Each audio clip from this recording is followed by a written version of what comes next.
Ah, no, the tiger's eye is showing. Okay, welcome in. Let's get a card for each pile. There will be timestamps if you want to go straight to when the pile selection has already been created. Maybe I'll end the collective when this candle goes out. Feels like it won't be too long.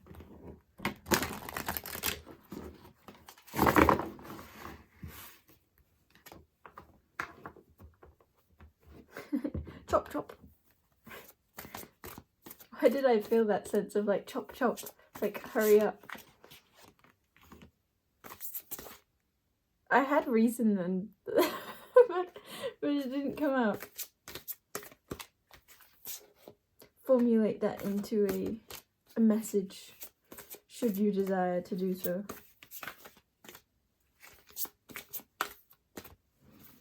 No, is it just 2 cards?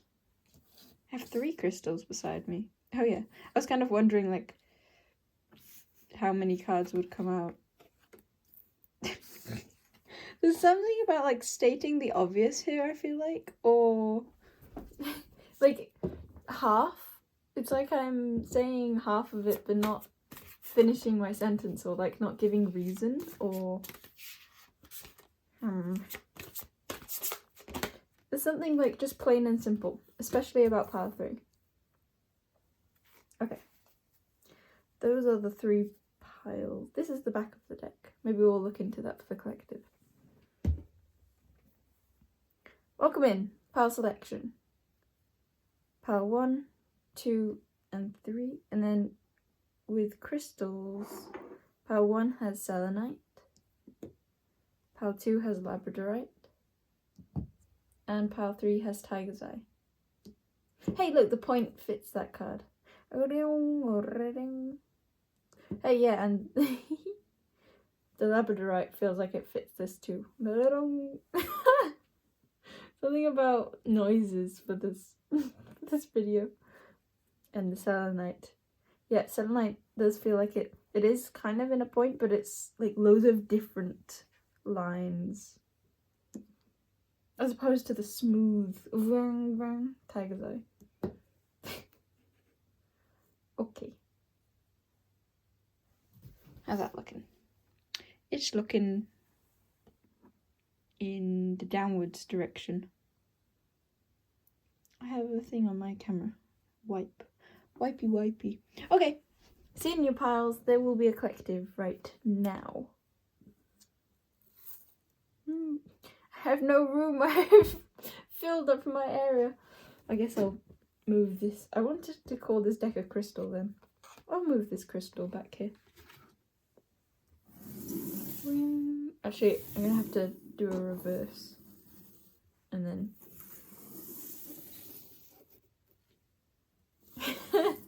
someone's gonna surely pick pile 1 or 2 based off that. Or 3, I guess. 3 was just smooth in and out. Is someone learning to drive or something? Learning their placement. Okay, I feel like the back of the deck is very significant. Is there a place for it here? Yes and no. It depends on how seen you want it to be. I think it's plenty. Yeah, look, seen, there's an eye. Ah.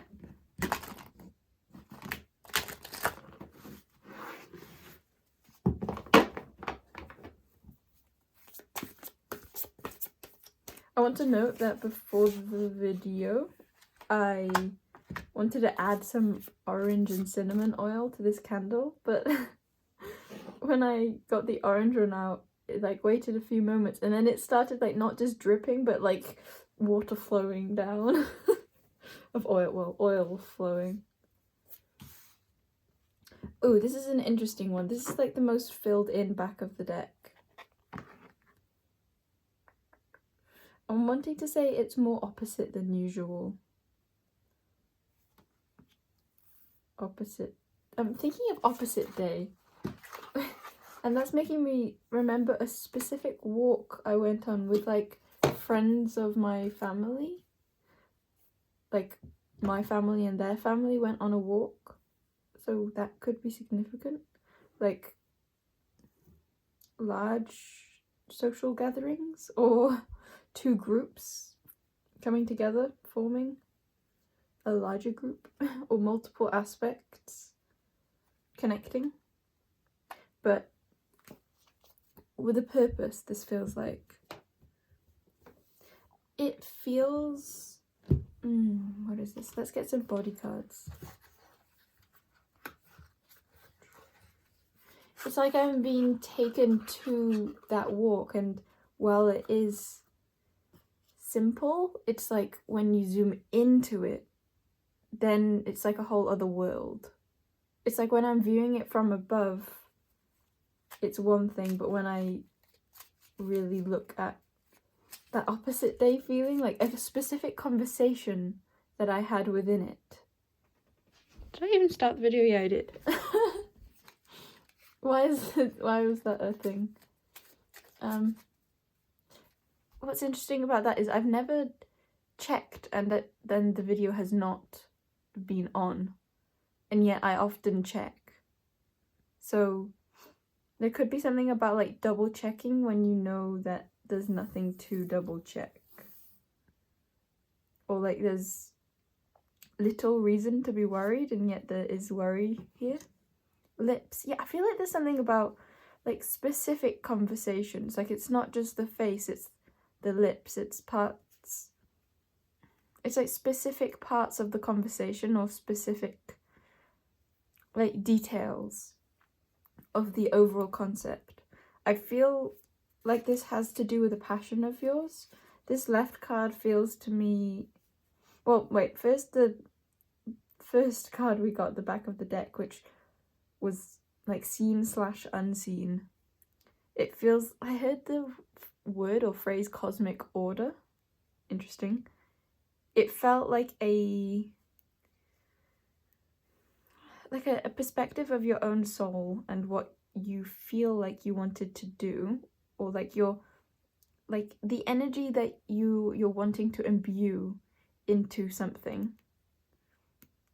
specific, and having that be directed from your own like feeling of like decisiveness or seeing potential in something or for something. That feels very enigmatic and special, and like there's an idea. It doesn't feel fully formed, but there's a strong feeling surrounding it. Some of you may think it is fully formed, but when you like think again, then you realize it's not. And then the two main cards feel like the representation within that first card of what is really going on, which is like a passion that has almost been halted. It's like this is a fire and something new. It's like a flower, a budding passion. It's like a passion that is full throttle, but it's only fresh, or it's also still in its beginning stages. And there's like a barrier being placed on, like, no. And this makes me think of a mouse. And that's making me think of the intellect. So there could be like a sensitive mind that is like trying to hold back the flames. But I'm seeing like the fire just kind of emanates around in an aura instead of perhaps directly with maybe words or particular actions. It's like the whole aura becomes the fire instead. I'm not wanting to say like instead. It feels like even if this like barrier, if you weren't stopping yourself in some way expressing your passion, it feels like that aura of fire passion would still be there. Okay, then I heard something like spiral out of control. I feel like there's a fear of like taking off the cap, if you will.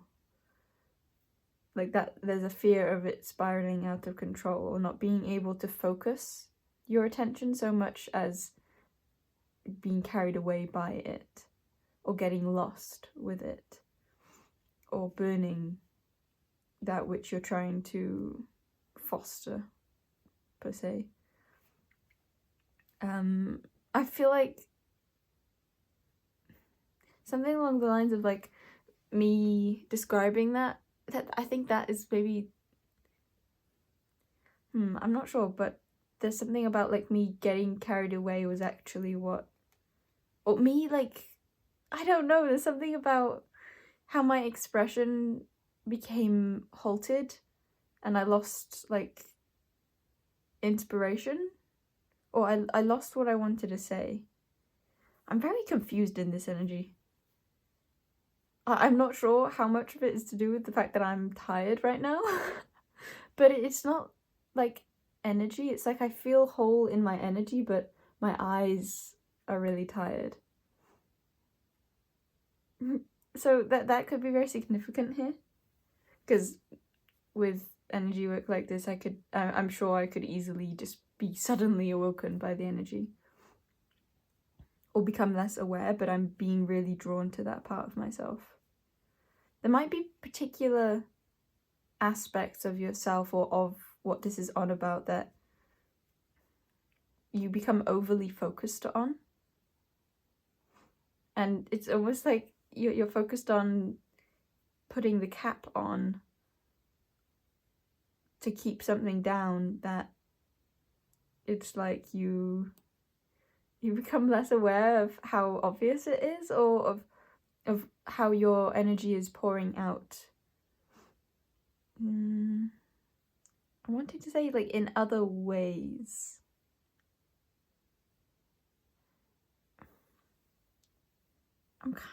I am confused in this energy.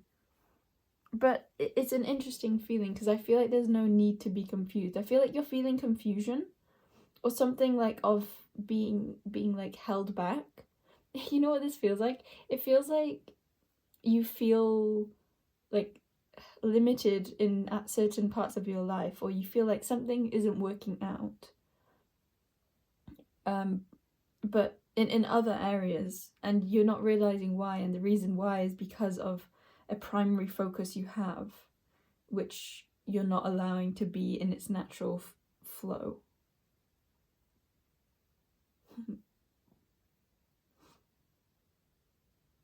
Okay.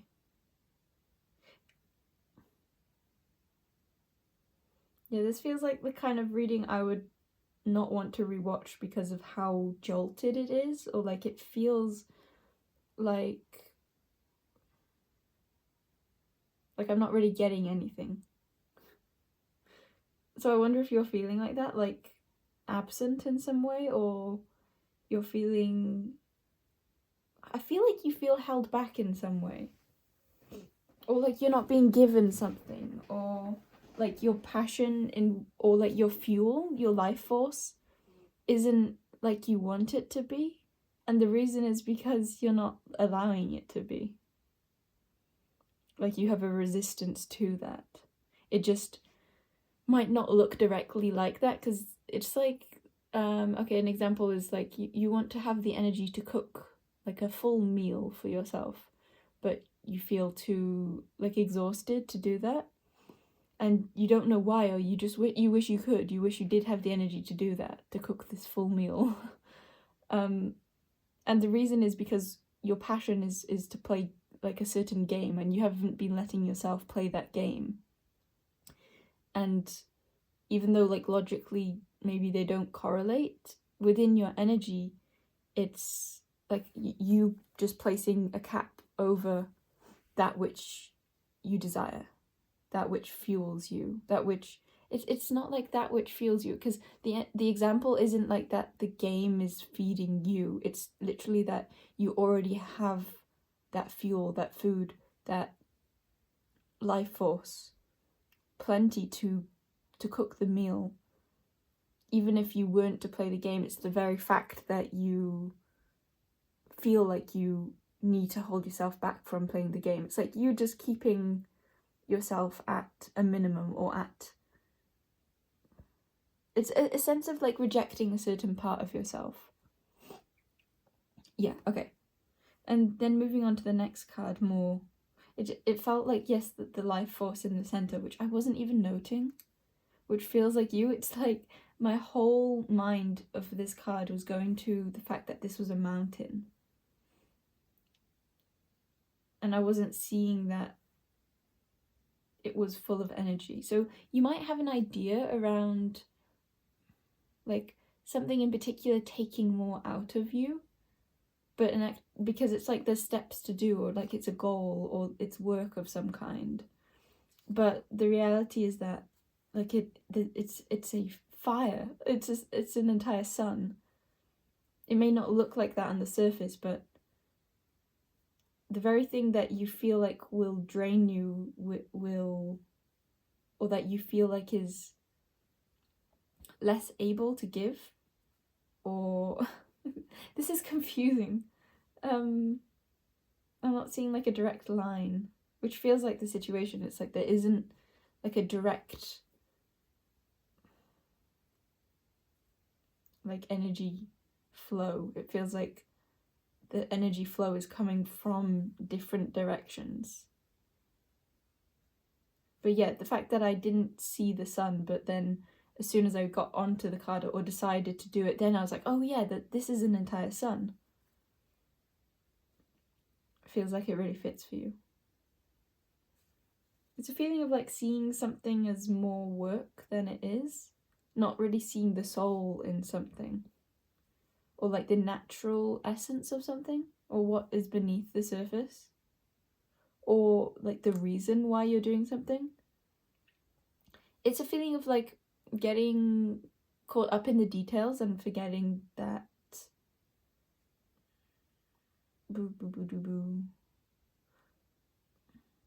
like forgetting the truth of what this is really about, or the core of something.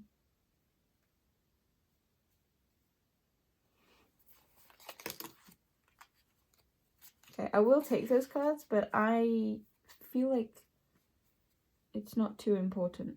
Why do I feel like that? I feel like that's your energy in some sense. It's like you're writing something off as not important. Like, why would they not be important? It's like the cards that come out just like any other cards come out. And yet I was like, you know, I don't think that these are as valuable. I feel like it's certain parts of yourself. Okay, we have chin, yoni,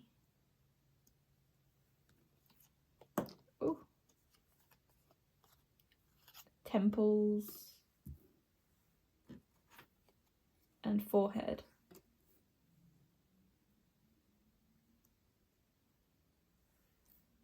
With we getting half of them white and grey and half of them brown and black, it feels like there's a balance.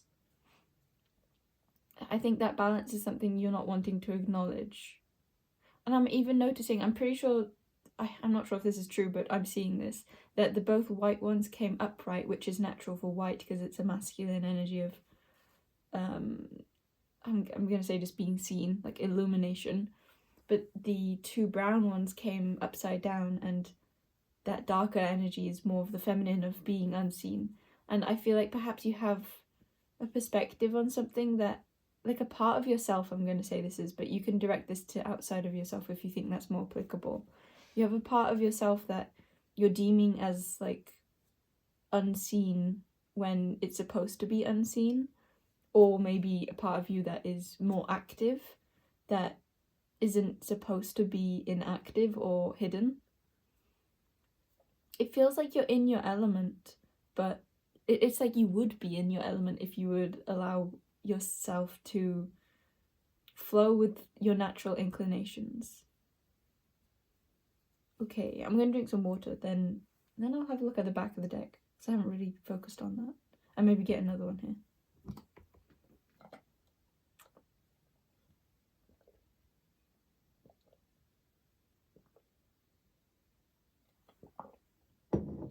I feel like this could tie so strongly in with desire, because lips are making me think of desire.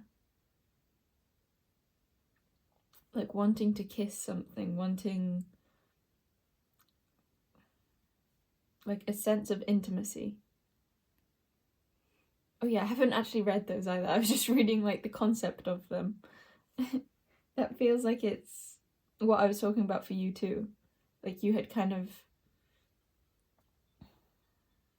accepted the concept of something but not felt okay in really leaning into what that really entailed. I actually want to get, well, the back of this is eyelid, which is like a closed eye, yeah. There's a sense of like the eyes are allowed to be closed, but also perhaps you closing your eyes to something that you don't want to close your eyes to.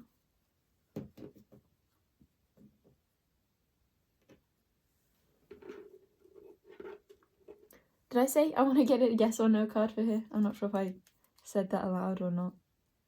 Which feels like you. It feels like you have like a sense of accepting something like internally, but then not allowing yourself to follow through with that acceptance.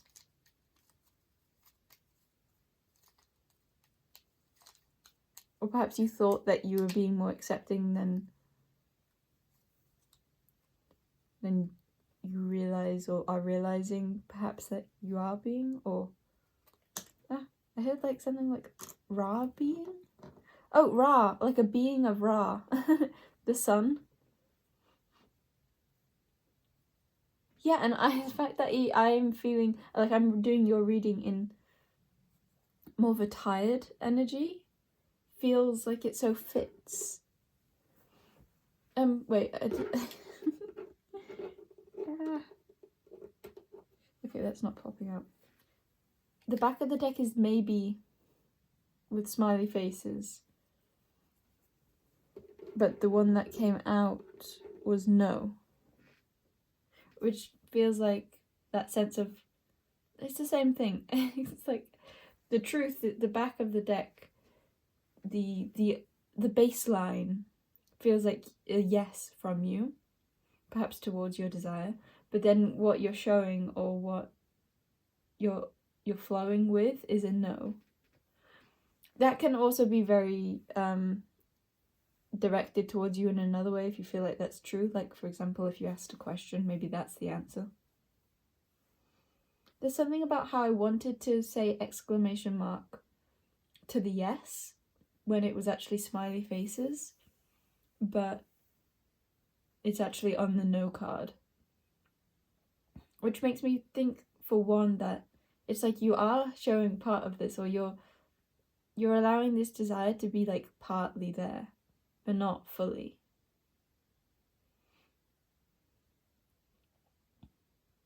It's like a flowing no too. I'm not sure what that means. I think it's to do with connectivity. It's to do with like being closer with a passion of yours. Being more involved with or in it. Or around it.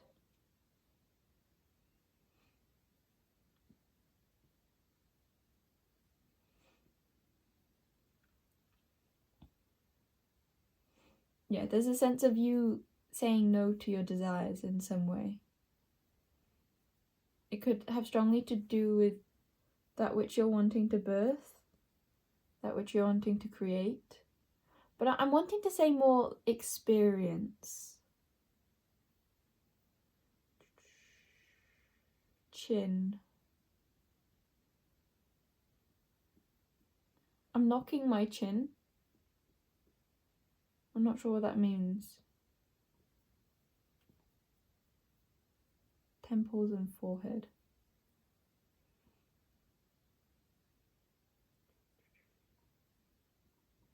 Something has sparked your interest. And that feels really weird to say because this energy doesn't, like, even though I said there's like a newness to this with this being like looking like a flower, like a fire and a flower. Like something sparked your interest. I don't know if that really fits here. Maybe because it doesn't feel like a spark, it feels like a full-blown fire. I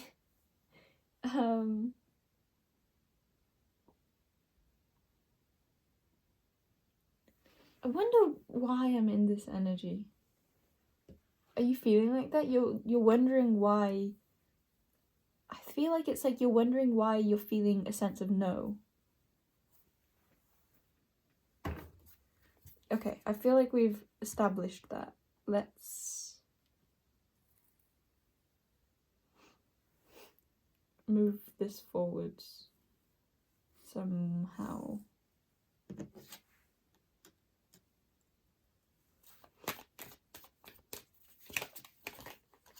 Forehead and temples. I think like the part that is internal for you is like you're doing a lot of maybe overthinking. We have oak and maple tree. How much of that is in the shot? There we go. Back of the deck is gnomes. That made me think of knowing. Oh, I wanted to use my bird cards. I forgot. I already had them out. I feel like that's what you're experiencing. It's like you already have like a plan, or you already have something out. It's like it's partly there, but it's not fully. And so the reason why you're feeling like it's partly there is because you're partly there, or the actions you're taking are partly there. Basically, the internal is reflecting the external very, like, obviously or apparently. It's like how you're feeling is what you're seeing yourself doing, and what you're seeing yourself doing is how you're feeling.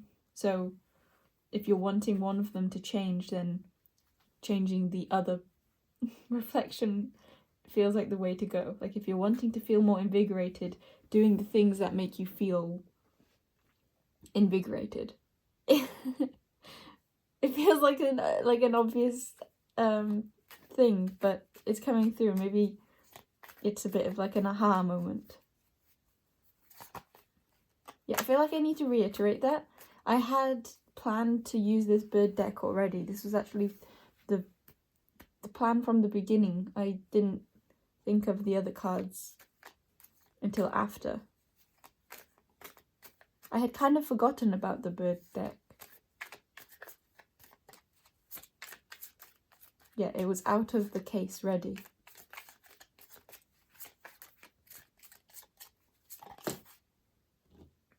Whee! We have wood warbler. It's making me think of barrels and also marbles. Marble shoot.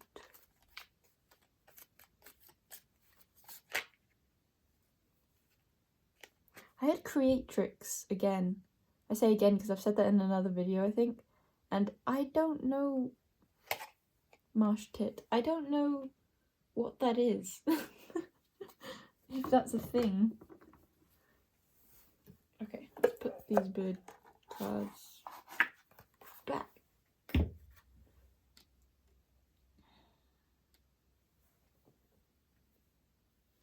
Wood warbler. Yeah, this even looks a bit like a marble shoot. I'm seeing this like the marble and the marble shoot, and I feel like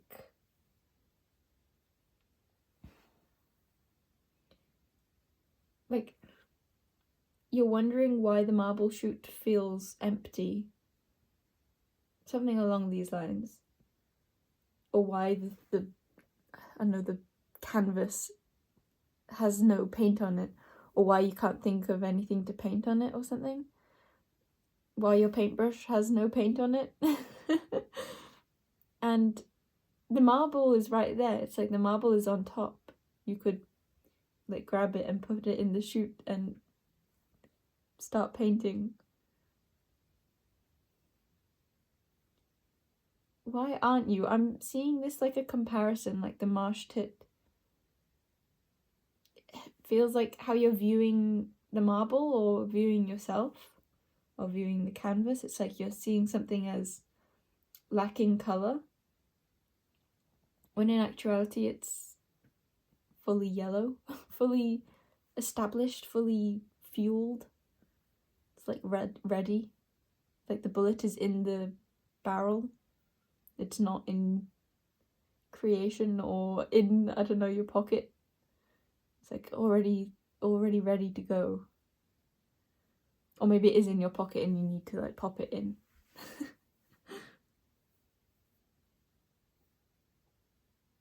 I heard Hello Poppet from that, from Pirates of the Caribbean, which makes me think of fear. So the reason why is fear. So I feel like I'm so slow in this, but I am not really frustrated about that, but I'm a little. It's almost like this is your energy of feeling like you don't really know why, or like you're you're like wavering.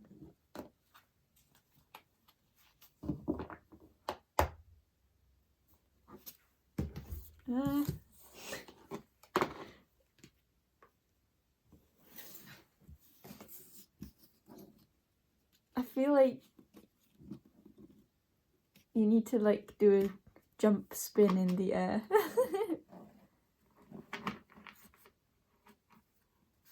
Lips wants to pop out again.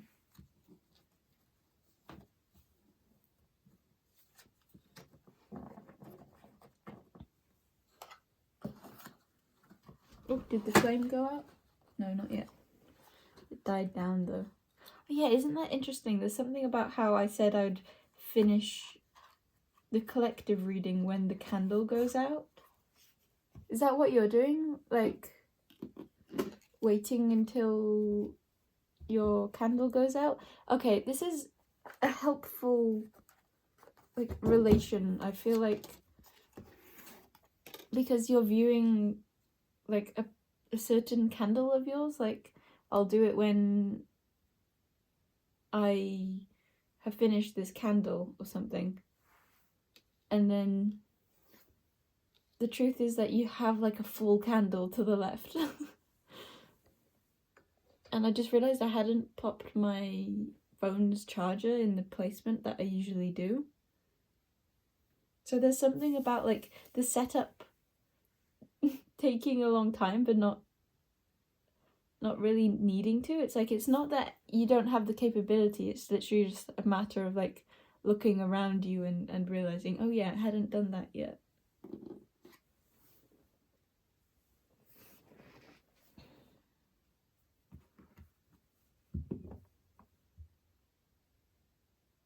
Yeah, I don't know how else to word this again other than by saying, look, there is a full candle. You have the full candle. Okay.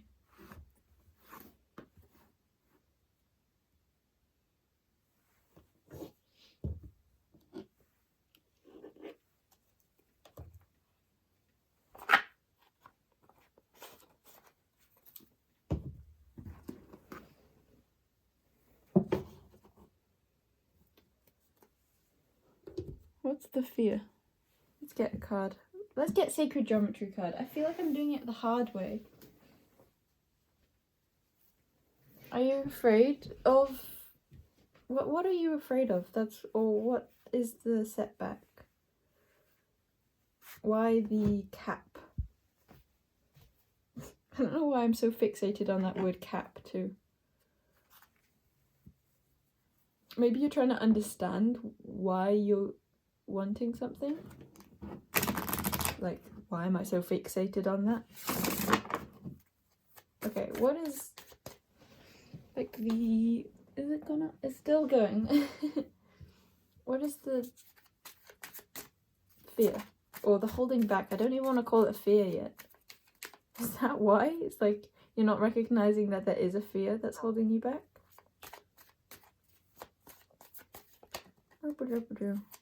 What is going on? Oh, that's a lot. There's passion. There's so much passion here. Passion and divine feminine, which goes with that yoni energy that I didn't read, which handy that it's coming out again. Like, hey, you didn't read me. Something about that? You didn't read me? Okay, passion. The frequency of passion reminds us that beneath every intense emotion lies the hidden gem of insight, balance, and calm. It assists us in finding the balance. Oh yeah, balance! Within this intensity, moving us from chaos to the calm of its core. where we can let its long-lasting wisdom fill us up. The frequency of Divine Feminine supports our receptive, nurturing, and soft side, allowing it to express itself openly and helping us connect to our intrinsic understanding of our connection to all of creation. Yeah, this feels literally like that same essence up here of the white and the brown, or the light and the dark, masculine and feminine, because I feel like some of you will read this in a different way and you can already see it clearly, but what I'm gonna say is it feels like you have a very intense side and a very soft side too.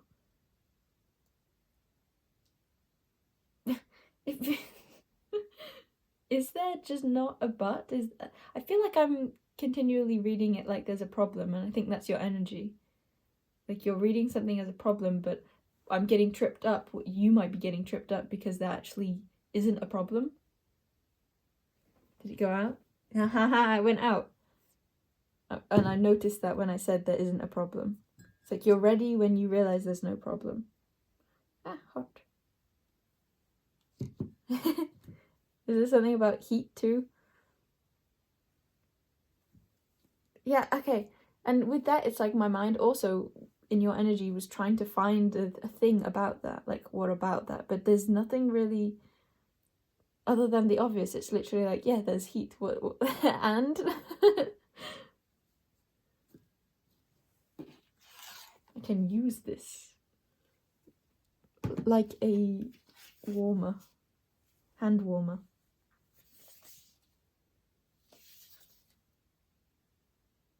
This is just a simple message. I'm ending your reading there like I said I was going to when the candle went out. Okay. Bye-bye, pile 0. See you at your readings.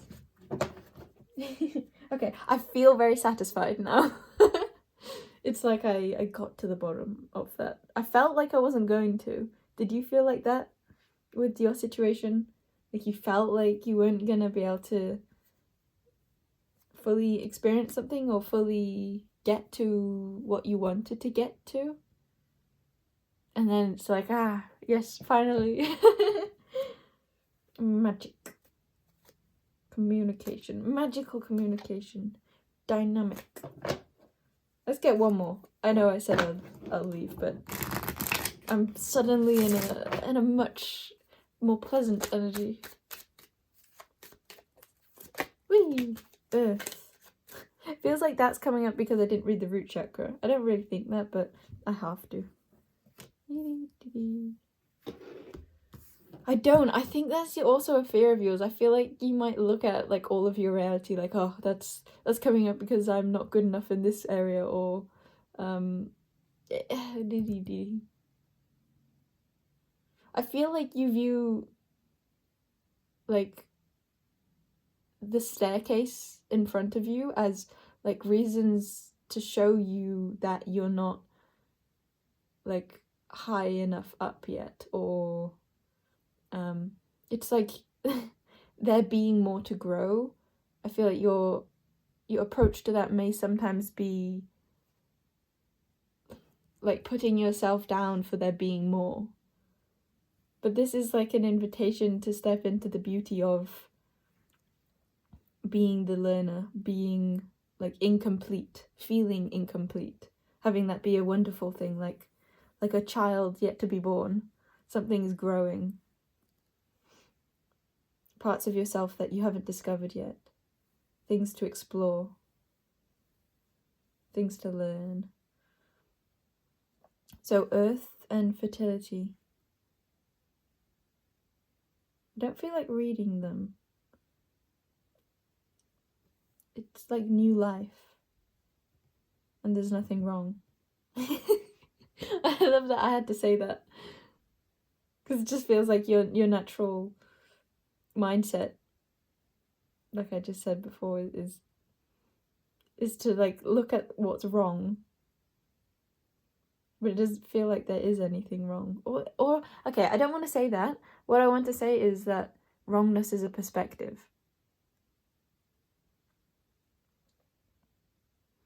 And even when all the pieces aren't together in the completed puzzle piece picture. It doesn't mean that there's anything wrong, but you can view it as wrong if you want to. Someone who loves puzzles would be like, oh, it's more right when there's puzzles to fit, puzzle pieces that haven't gone together yet. But someone who prefers puzzles, or like puzzles as like a picture, like to like they like to view art pieces more, then they would say that the puzzle being together is more right. So there's just bringing in an invitation to what do I want to say? To your own perspective of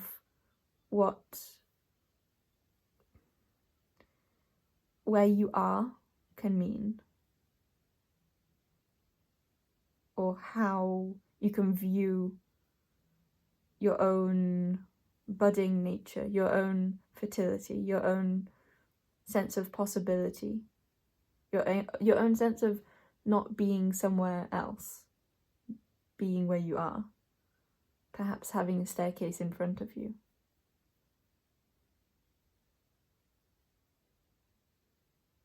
Okay, I'm gonna leave that there.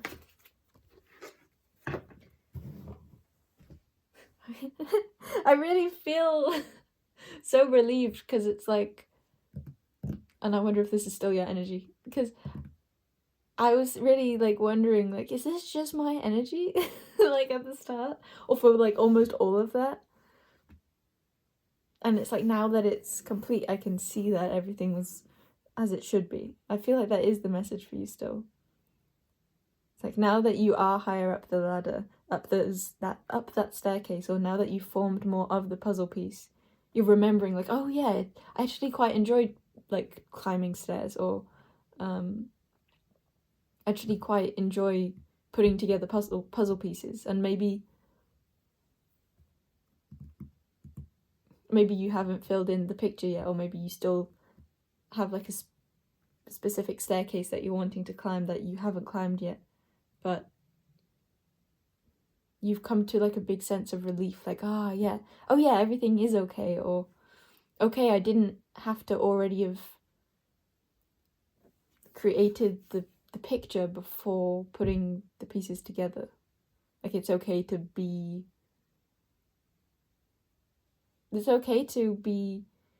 handed a box within yourself of a puzzle yet to be pictured. Maybe in childhood you had certain experiences where there was an expectation on you placed to have already filled in the picture, to already have created something that you hadn't yet created. Or maybe you were compared to others who had created more of their puzzles. Okay. Paddle 1. Scooch. Oh, that's the song. Scooch on over here, dear.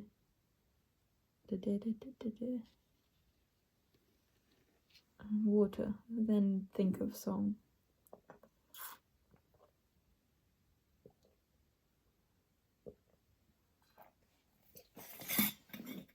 And fill up water. Whoa, 43 minutes? I feel like it was 43 when I said that, but I didn't notice it. Which still feels like your message. Like you got the synchronicity, but you didn't fully recognize it until a few moments later.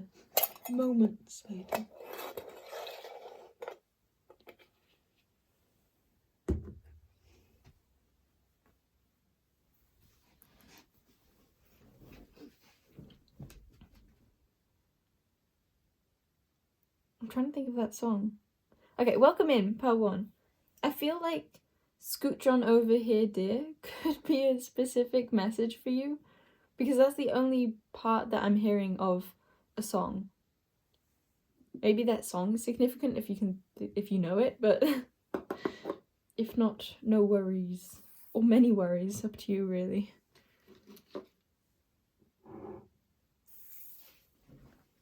With me saying that, is there a sense of worry in this pile? Okay. I'm rolling up my sleeves for your pile. Let's get some bird cards. Ah!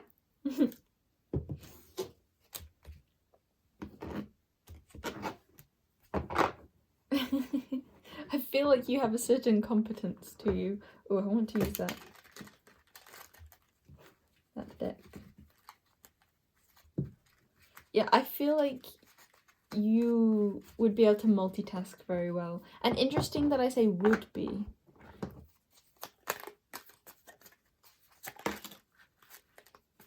Okay, so we have Colted. And I just realised that I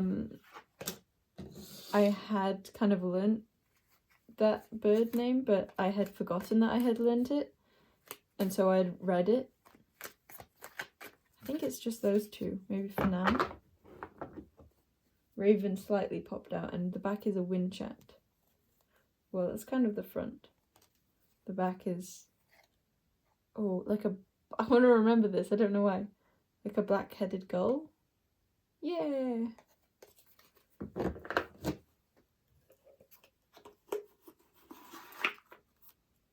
Okay, let's get a couple of sacred geometry cards too.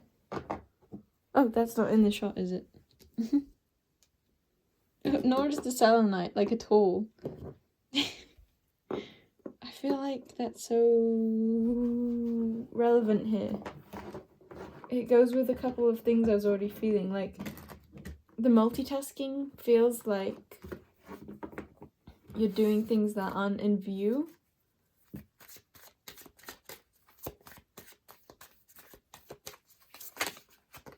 Okay, we have Miracle, which also fits. Yeah, Miracle and Third Eye. You're doing things that aren't in view. There might be a sense of struggle that you're experiencing, or a darkness, which is interesting because you also have the Selenite, which feels so cleansing. But I'm wanting to say more in this case, it's intuitive. I feel like you may have been integrating a lot with integration at the back of the deck, but there's a sense of you being in a sort of darkness, but recognizing that there is a path that is unfolding for you that you're trusting. There's definitely a confirmation of your trust and of what you know to be true. You may have been experiencing a lot in other realms. One message is coming through of despite what other people may see you to be doing, there's a call to remembering your own sense of security, because maybe other people aren't seeing what you're seeing, or they're not understanding that you are moving a lot, but it's in the spiritual realm, or that your faith in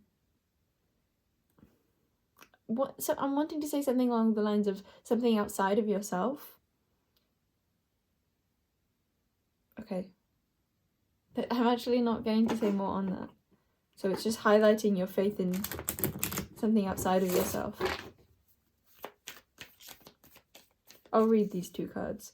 The frequency of miracle supports our belief in ourselves as a part of Source, and therefore our belief that anything is possible.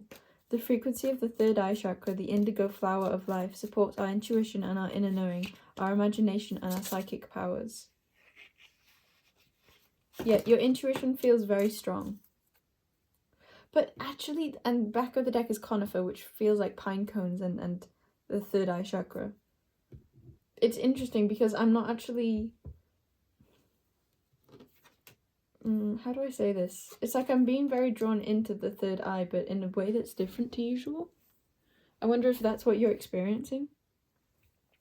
Like intuition in a new way. Yeah, we have the moon. There is so much about your own trust, your own vision, what you sense, your sight beyond what is physical, or beyond the type of physicality that maybe you were before accustomed, or maybe compared to what other people are accustomed to. Have I run out of room? Yes, I have. Let's put those there. Yeah, miracle doesn't need to be fully seen. It can be just trusted. Trusted to be there.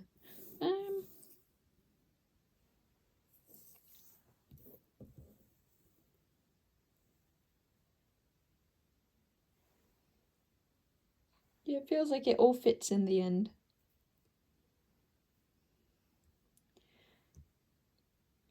There's a sense of like you knowing that things will all come in, and maybe you're still in that state before all the cards have flown over, or the state where the cards have all come out but you haven't spread them out on the table yet. And it's like you know it's going to happen. Or yeah, I like that one of you're at the place where all the cards have come out but you haven't seen them and you don't know that they'll fit. But you see them, or you don't know what the cards are, but it's like you know they're for you. You know that they do fit. Or you trust that they'll take the shape that they're supposed to take, and if they don't all fit in the current box, that you'll be guided to like move the camera up and create more space, for example. There's a deep sense of understanding that you have. And I think for the majority of you, it's an understanding of where you're going.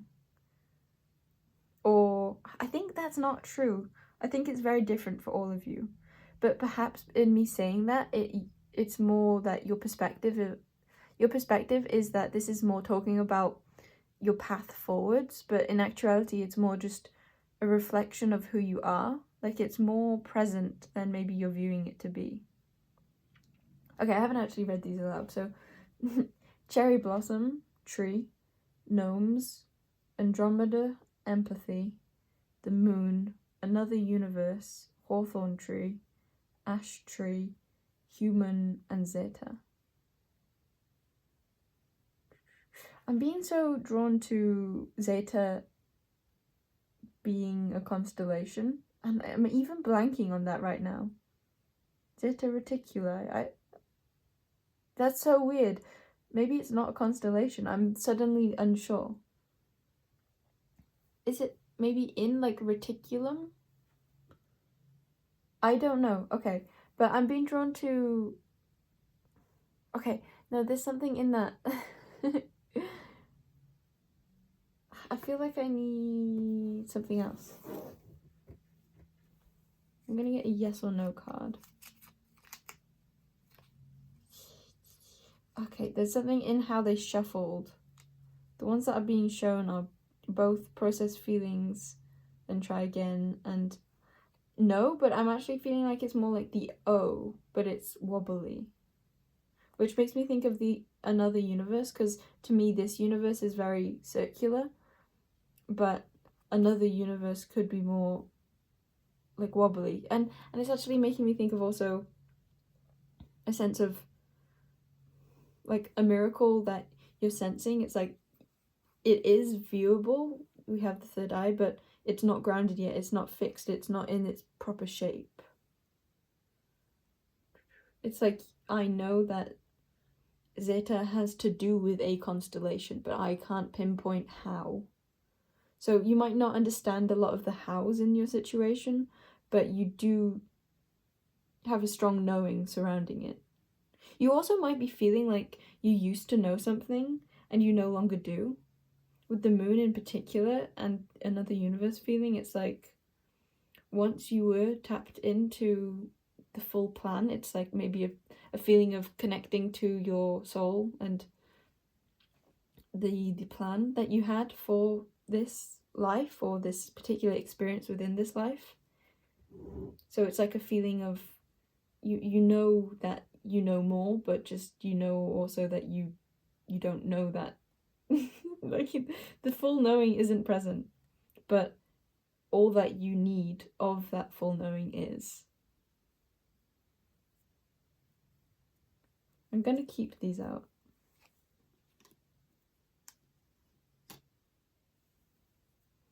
Oh, it kind of looks like low or L and O now. Back of the deck was a big yes.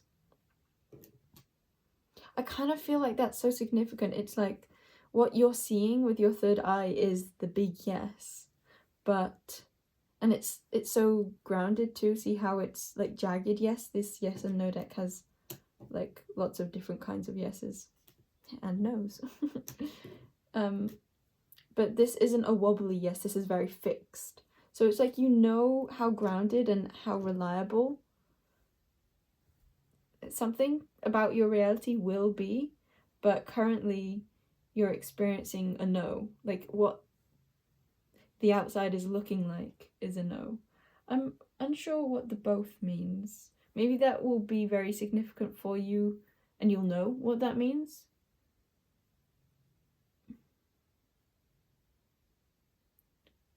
I'm relating it to 2, maybe? I'll get a number card. Which is interesting because it feels like there's so much here to read, and yet it's like I'm getting more before I've even read what's down here. I feel like that might be what you're feeling called to do too. It's like perhaps you haven't even seen any like reason to believe in something, quote unquote reason to believe in something, and you're feeling called to like putting more of your energy into it. And it's not illogical, it's based on trusting your feminine sight, your feminine feelings, or what you know to be true in another respect. So we have 13. I'll put it here. The goldfinch can speak to like finding joy in difficulty, and I was seeing that a lot with the coal tit, which looks like it's in darkness, and yet it's quite light. Like it feels like there's being light illuminated in the dark.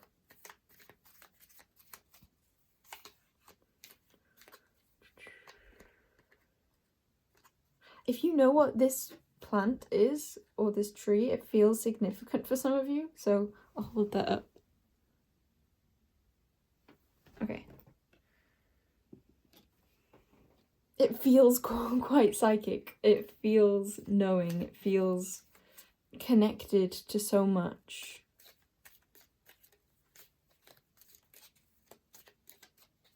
You're like on like a slipstream to grounding something, but it's not like a grounding from up to down. It's like grounding diagonally, bringing something down and then falling off the cliff. There could be a strong sense of like divine timing that this takes. And also 2 and 2 equals that 4 of security, the stability you see. And yet when it's in the 2 and 2, it's not a 4. It's still in its like I wanted to say like going its own way. Like the webs are still weaving.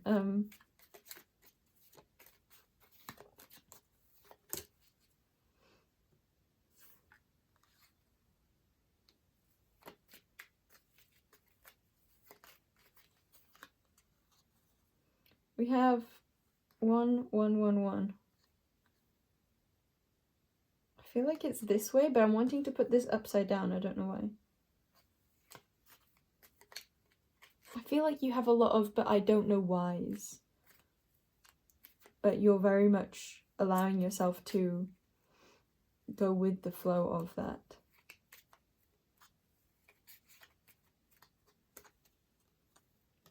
$49. Also, 369 wants to pop out. I love 3, 6, and 9. Is that in the shot?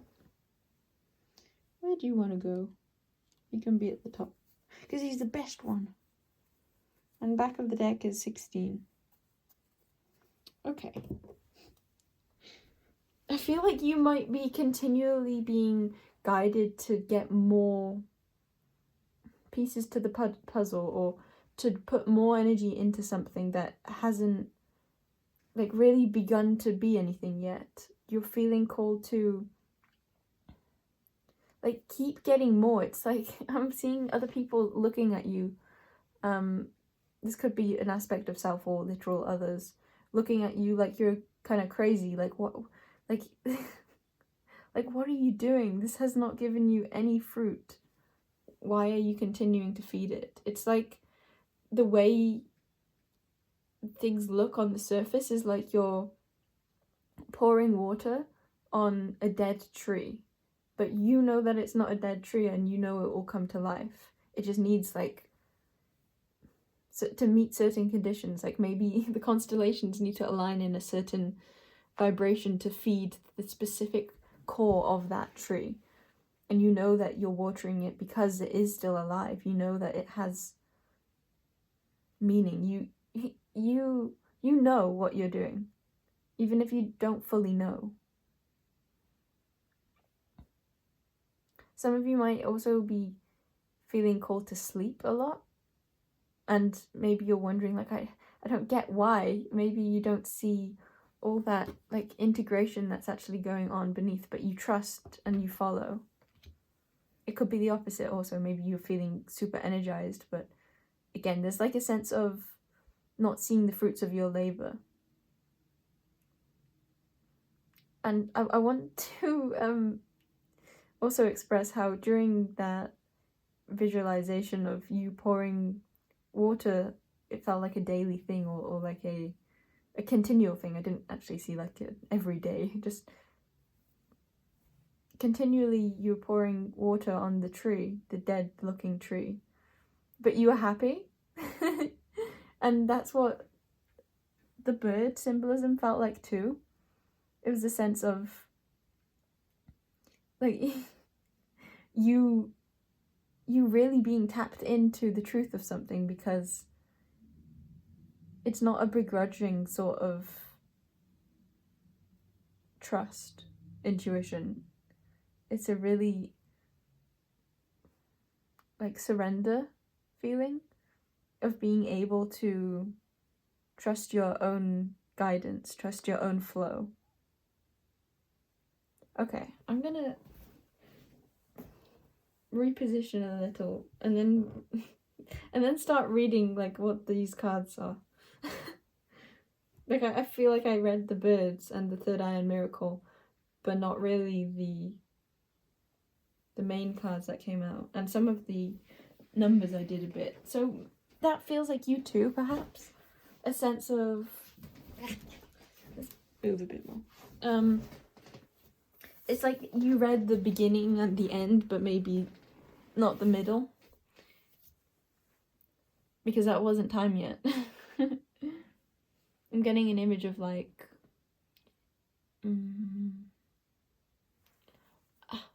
okay, it doesn't need to be expressed. I think this is important because you don't need to be able to know why. Yeah, I'm gonna drink water to that. That feels like cheers to that.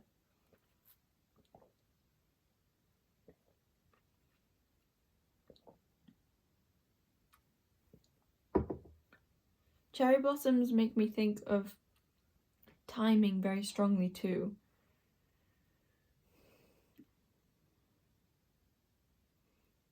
It's like they don't, the cherry blossoms don't last long. It's like compared to this that looks more like an evergreen. The cherry blossoms have their own timing. You might not be one who works like repeatedly or consistently, or you work consistently and don't see a consistent like flow back. But you might be one, I'm being drawn to lions as a totem. There's a good video by Jordana Van about lions as a totem, and she speaks to how lion people who resonate with that essence, they need like a lot of time to recuperate, but then when they do take action, it's like a massive energy burst. There's a feeling like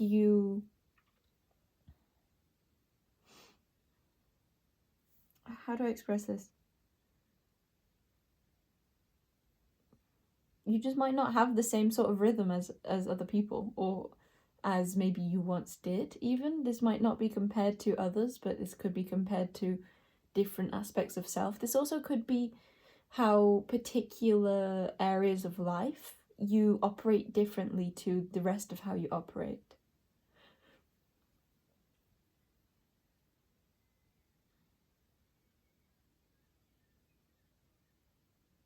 What is the gnomes on about? I'm being really drawn to how it's like all the imagery is at the bottom, but then there's just this one part at the top which feels like that third eye. There's more to the third eye that I feel like I haven't really expressed, which feels like the energy still of like there's more going on beneath the surface. There's things that have yet to be expressed, but maybe not in like in a fluid way, like it's not direct or it's in a weird way. I'm back in the energy of the start of the collective of Pile Zero, in case you're from there. I feel... what's this energy? It's a feeling of like not fully being with it, and you're just being called to trust the messiness, trust that you're not being stagnant even if things feel rough, and that it is okay to find joy in where you're at. Yeah, this is just a strong sense of trust. You might also get lots of synchronicities and or like readings that reflect to you where you're going, but maybe, for example, if you've had ones with like saying time frames and they don't come true, there's a feeling of still understanding that the synchronicities and the readings are speaking to a vibration that you're tapped into. It's just time might not be relevant, or people might not read time in a way that is accurate or applicable for you.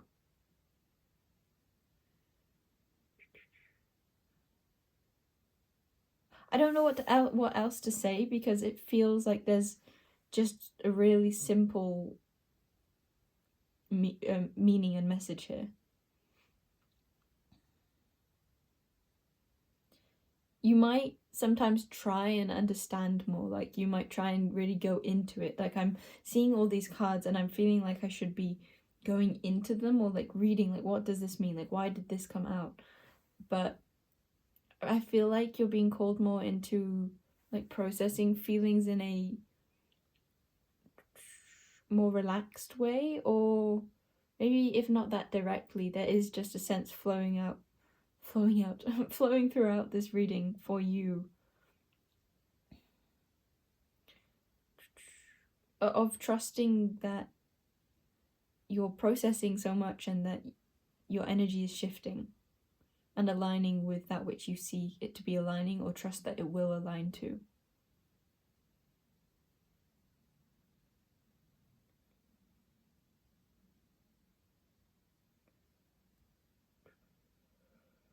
Yeah, there are parts flowing, all collaborating for what you know they're collaborating for, or what you like sense that you are made for, or you are...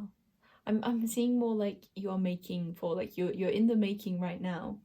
You're being recalibrated to be the self that is aligned with what you're seeking, or a more peaceful life, or a lighter life. It's like right now you are in more of the darkness, and that's okay.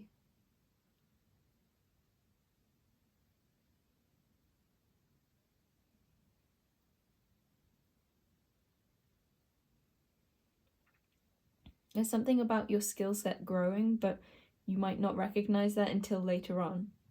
You might not recognize how fitting all that you're feeling like doing really is towards where you're going.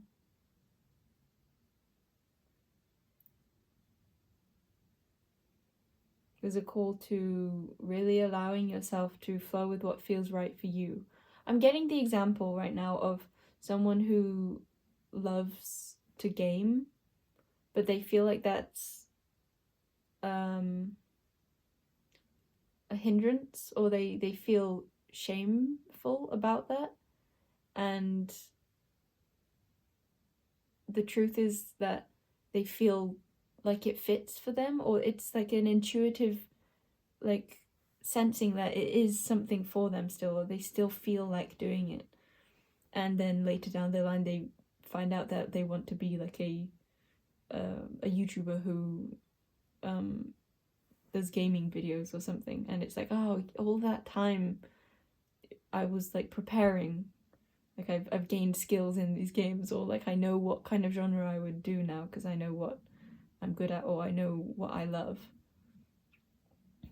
And there's just like a sense of whatever you're feeling drawn towards, even if it's not like a really potent draw, there's a feeling of like even not needing to worry about what you are or are not drawn to. It's like everything is unfolding naturally for you. It's like you're right where you want to be. You're right where you need to be in accordance to the plan. That's what it feels like. And this is far more like synchronistic, or like a lot more is happening here for you than it might look like. You're so much more in alignment than it may feel, because you might feel really jumbled and messy right now. You might feel like you could be doing better, but the message is that I want to bring this integration card back again. It's like you're integrating. It's not supposed to be, it's like it's not supposed to be white when it's black, or it's not supposed to be clean when you're in the process of cleaning. It's like, feel the mess. It's okay to feel the mess, because the mess is there. You're finding the mess. Just allowing yourself to naturally flow is the message here. Everything is far more okay than it might sometimes seem or feel.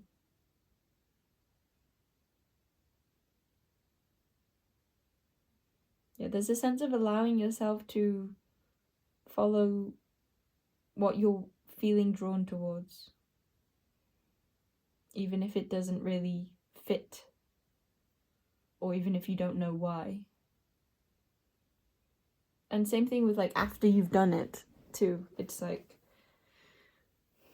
I got all those cards out and then I kept feeling like getting more out, but I still didn't see the reason for any because I wasn't reading the others. Like, you may take like a pottery class and it's like, you know that you felt drawn towards that, but you don't understand why in like for like 5 years, and you're like, oh, that's why I took that pottery class, because like I have this particular like character that I'm writing that loves pottery, and I don't have the time to be taking a class now, but I did back then, and I learned this and this, or I don't know, this like there's so much of a feeling of like that miracle, like such synchronistic weavings throughout all parts of your life. And it's okay, I want to say also, if you never fully understand why. But I mean, at some point, because, you know, expansion and clarity and awareness of the soul and all that is continually clarifying and gaining awareness of self. That was a hard thing to say, or it didn't feel satisfying, and that's this feeling still. It's like it didn't click into place. It felt forced, which is again just the same message of it's okay if things don't click into place yet. It's okay if things feel like a jumble of like random pieces. It's like, what what even is this?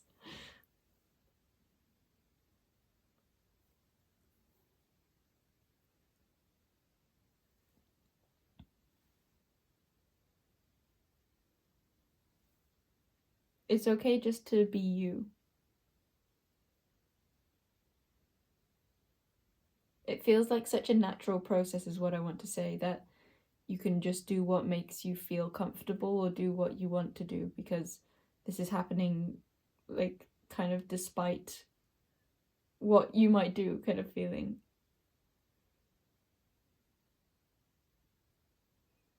It's like digesting food. It's like you can just eat the food you want to eat and your body will digest it for you. You don't need to like tell your body how to do what it does naturally. And same thing with your emotions. It's like just allowing yourself to feel the emotions, and your energetic body will do the rest for you. Or allowing yourself just to breathe, just to exist. And that pure existence is expansion, is moving towards a more aligned you, a more soul-connected you. Yeah, there's a strong feeling of you can't really do wrong, you can't really go off course, even when you feel like you are. Yeah, okay, I'm gonna leave your reading there, pile number 1. I'll see you in another if I do, or I won't. And I love you regardless.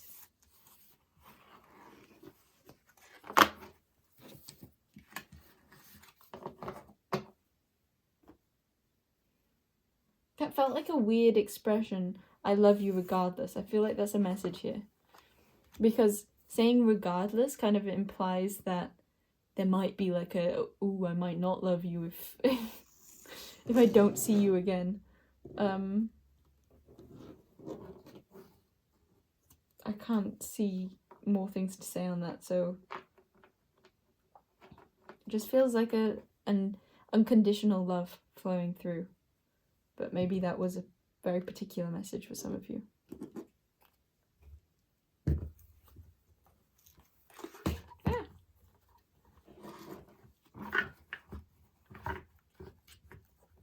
I also want to note something about the mind. Like, I felt like I could have given more of like a me way of expressing, and I could have said more cleverer things.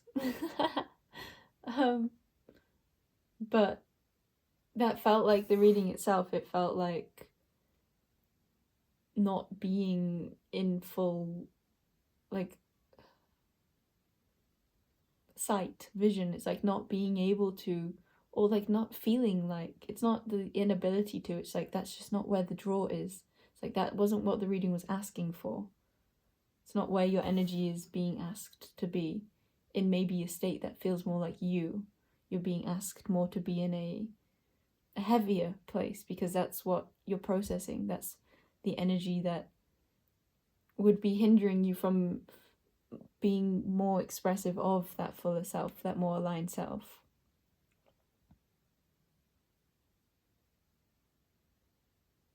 Yeah. I'm going to end it on saying again, worry not, your body is a natural processor of all types of energies. You're making progress even when you don't think you are. Or even without trying.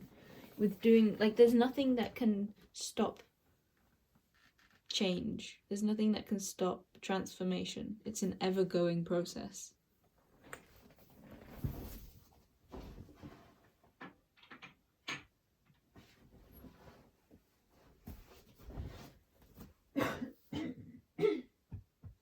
Oh, that was a nice clearing. It hurt though. So, yeah, that felt like that, because that felt like there could have been a lot of pain. And there's nothing wrong when there is that pain. It just is, it just can be a part of the experience. Or it's like you can understand more surrounding it, but you don't need to.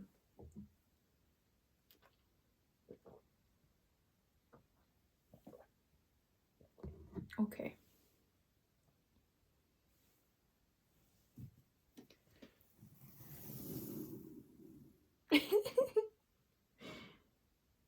Welcome in, pile 2. It's so funny, it's like, as I was pulling your card down, I just started smiling, And I was like, what is this energy? Okay. I was putting the collective pile and the pile 1 card over here on the left, but I don't feel like doing that with you.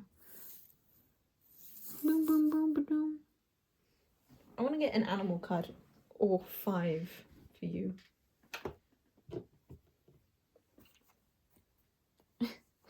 I'm hearing the anime opening song of Yakusoku no Neverland. Neverland. Oh wait, that's the wrong deck. I guess we'll use him too. Did I say I said 1 or 5? So I'll get 1 of these and 5 of these. Which is interesting. I don't usually do things like I will decide how many come out. Maybe you're being more decisive than usual. It's like a sort of like playing with what you can create, or playing with your own ability to choose with your life. We have Golden Atlantean Owl, Prophet. You might be feeling more assertive. Oh yeah, that song starts with like fire.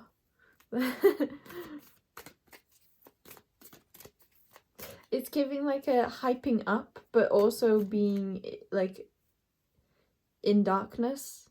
That's what this energy is too. It's like coming from somewhere really dark and being like, I'm almost through. Like I always see these as 2 arms coming through a portal that has been from a difficult place and into such lightness and such renewal. The in-between. But there's something about humor here. Or like yeah, there's a humor here because I'm seeing images of like the head popping up through this hole and being like, ooh, or like looking around. So you might, and that goes with the Prophet too, an energy of you seeing what's on the other side, but then it's like popping back down.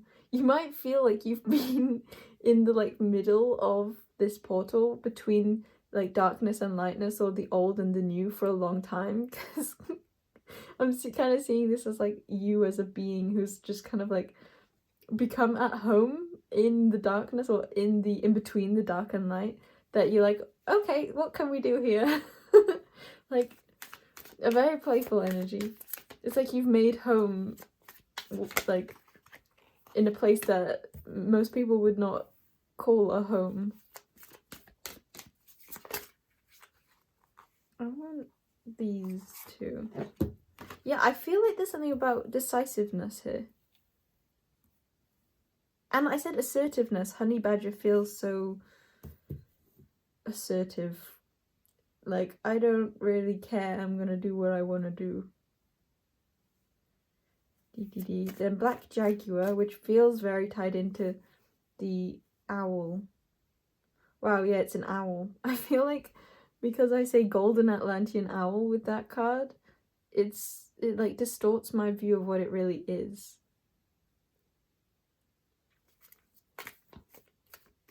And I'm also being drawn to how I had said something about this card, but when it hadn't come out in a video recently, and now it's coming out, and I'm being really drawn to that. And the very thing that it is, and Black Jaguar, strong intuition here.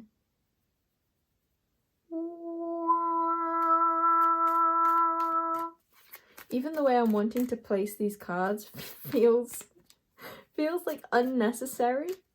I feel like you're doing things that are unnecessary, but they're fun, so you're doing them. We have mouse, and we have coyote. Yeah, coyote is like play. I love this energy. I feel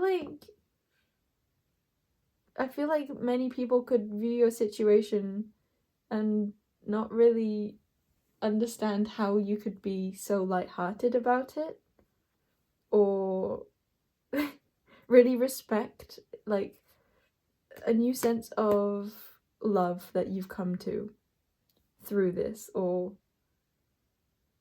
surrounding this. We have chicken at the back of the deck, which feels like flight. It feels like opening yourself to a whole new world of possibility. Oh, there's a gnat. I feel like you're wondering a lot, like, what could be? You might be having a lot of fun daydreaming, like, what do I want to create? Because this newness, it's like, you could go in any direction, so what direction do you want to go in? I feel like you could have some pretty strict guides, or like spirit guides who are like pretty heavily influencing you. This could also be people, but or like more tangible dudes, more tangible guides. Spirit guides versus tangible guides. Okay, why did that come out wonkily? I feel like that's significant here. It's like I was going to say something just for fun, but then it turned out to be more serious. Which feels like now that's the opposite of what I was picking up before, which was something more serious that you were taking more fun. Fundle.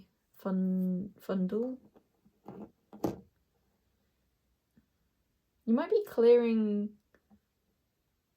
other people's emotions or other people's projections on you. Especially with me saying like there could be strictness surrounding you.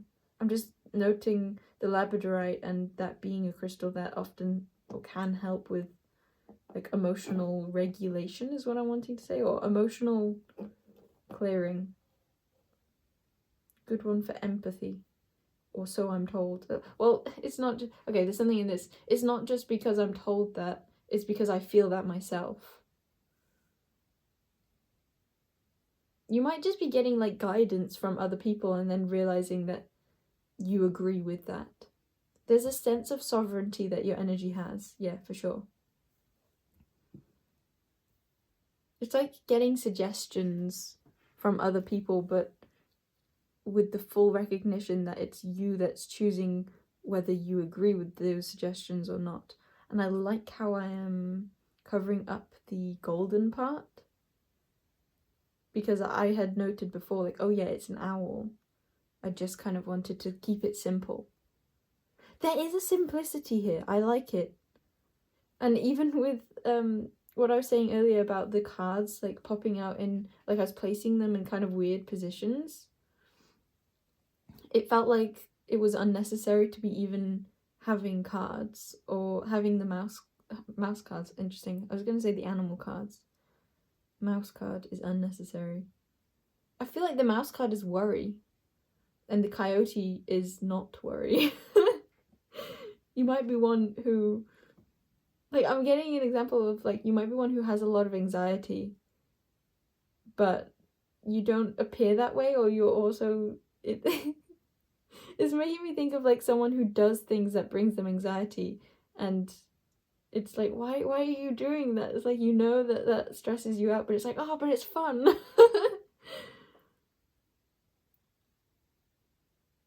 And I don't know what to say about that, but I am getting, like, that anxious feeling quite strongly. Or it's being made known to me. Yeah, I'm even picking up some of you, like, wanting to throw up. I think not everyone here is feeling that extremely, but for some of you, for sure, it's an intensity. Yeah, it's an intensity.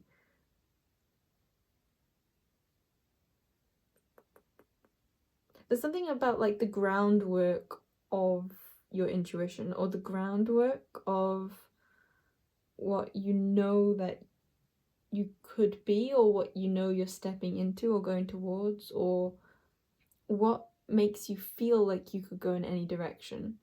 Because I'm seeing that the owl comes before this card of, like, portal of stepping into a new life. I had more to say on that, but I'm forgetting. And it looks like the part of this card, which I'm going to say could be a beak, it's not fully finished, or it's covered, and it continues and it completes itself in the card below. but we might have had to get to the card below after going through the portal, and then the insecurity and the secretness. Okay, something about secrets perhaps, the mystery, the adjusting to something new, and then having a more light-hearted approach, or just playing with anxiety, playing like in the new field, like a field mouse, playing in the new field. And yes, not just like running around in it or stewing in it, but playing with it, continuing to enjoy the new freshness. And dolphin, yet play again too.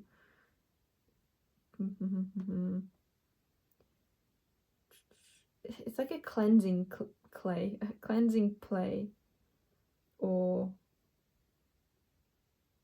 I don't know, but I'm gonna come back to that dolphin card because there's something significant about the like type of play, and it's like then you get the full picture. Whoa, yeah, and then you get a reiteration of that here, because it feels like this is the full triangle, that the top half of the triangle was what you had at the very beginning, and then you went across the journey in kind of a weird way and got that other piece, and then you got confirmation of the full thing. But I'm also saying honey badger being like strong protection, so like not losing that which you then come to. That's what maybe I was trying to get at with the groundedness too, a little, like, not really, but we'll get to that. Yeah, a grounding of that which you come into. There's a sense of like all of this journey that you've been on will solidify something for you. I'm noticing I've got like black stuff on my nails. What is that? Wax? Question mark? Was I scraping something at some point? Okay. Why is that here? And with that, I'm being drawn back to the anime opening, because that anime, it's like they're trapped. One sec, stretching, yawning. Yeah, okay. There's a sense that you've released a lot and come from struggle, or maybe in that, because of this portal card, but also that anime is a bunch of children not being in the best of situations, and then they escape.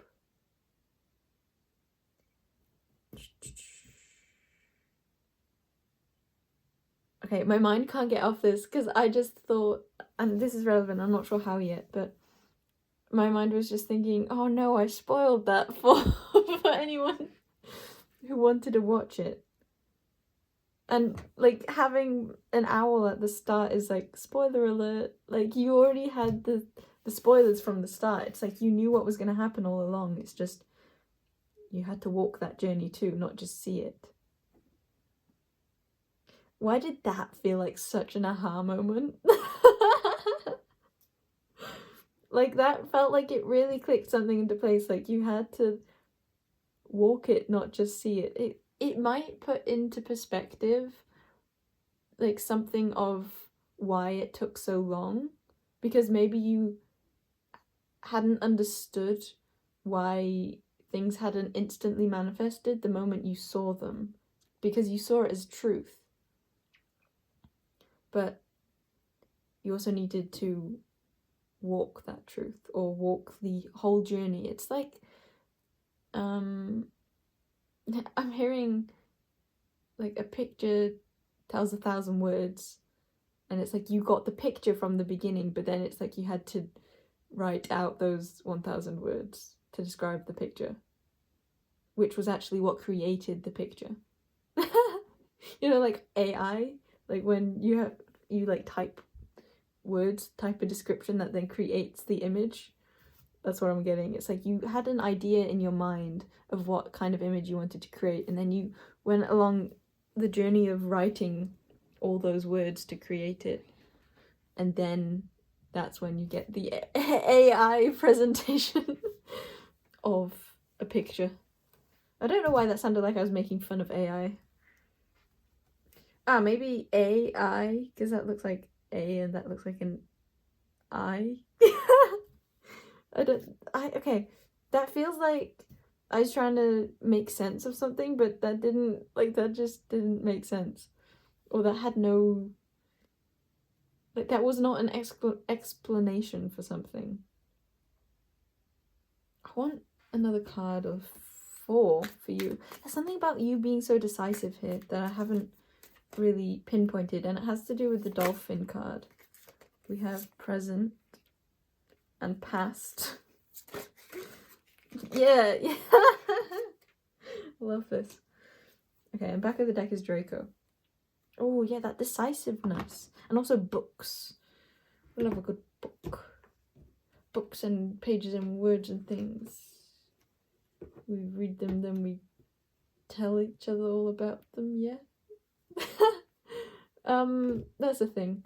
That's something that I didn't do properly. Okay, so I just want to note also, I love your energy.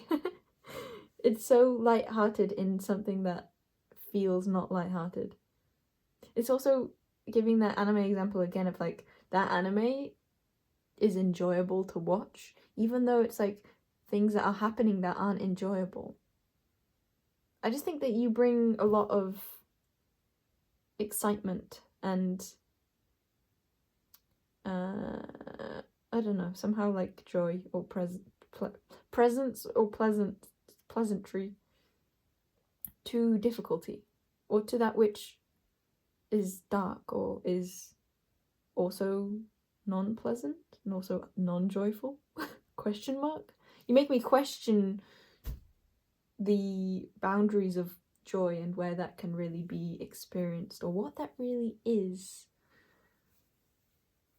Because if you can have joy in unjoy, then what really is joy? Kind of like that. Okay, anyway. Oh, that's made me think of the thing before of like the visuals of like if you saw it in your head before and you felt that resonance, then what was the difference between that and when that really materializes?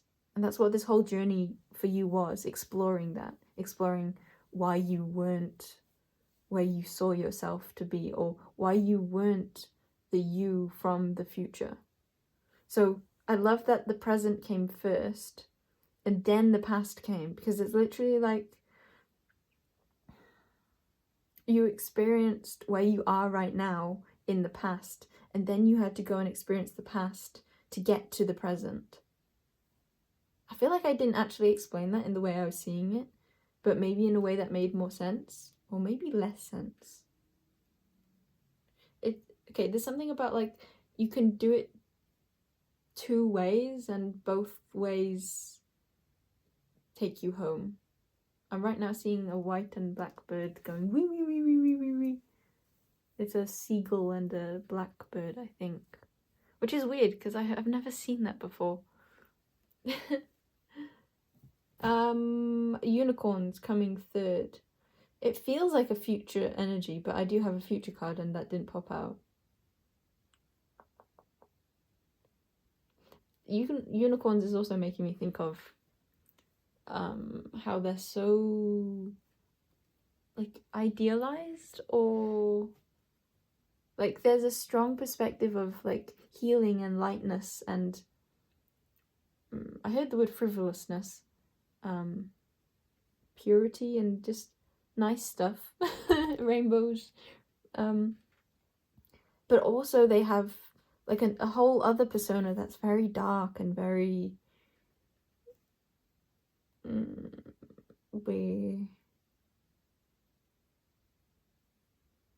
I don't know what to say else, but I keep getting like the sexual aspect of it more.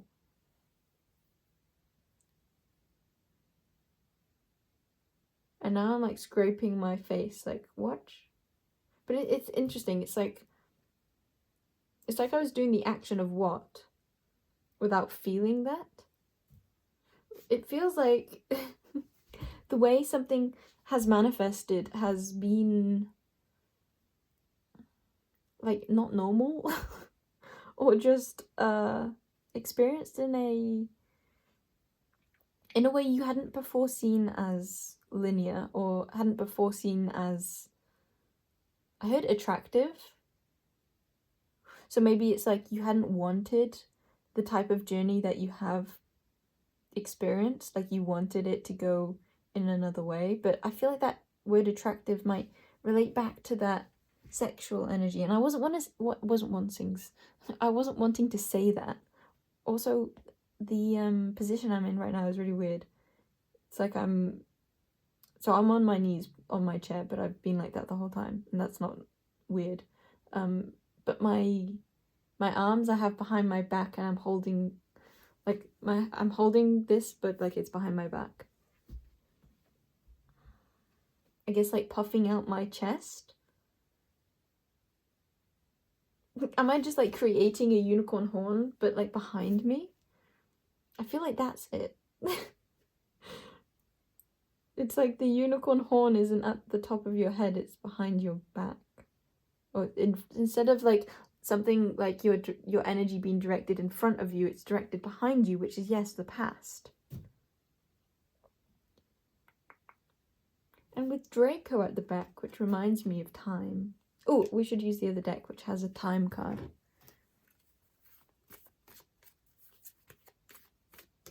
I had something else to say.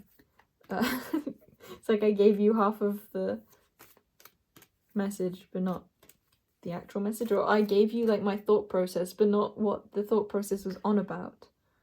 Which feels like this. It's like you may have got maybe what...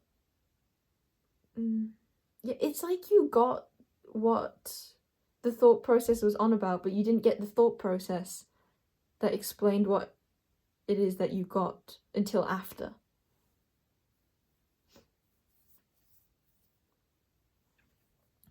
So maybe, and that's when there's healing at the end. It's like you get the thing. Present could also be a gift. I should get runes because there's a gift rune. And why am I doing that? It's like I think this is so your energy too. It's like I'm reading the energy and then saying, oh, I don't get it anymore, but I'm saying like I have a representation of what I'm reading in another deck, so I should use that.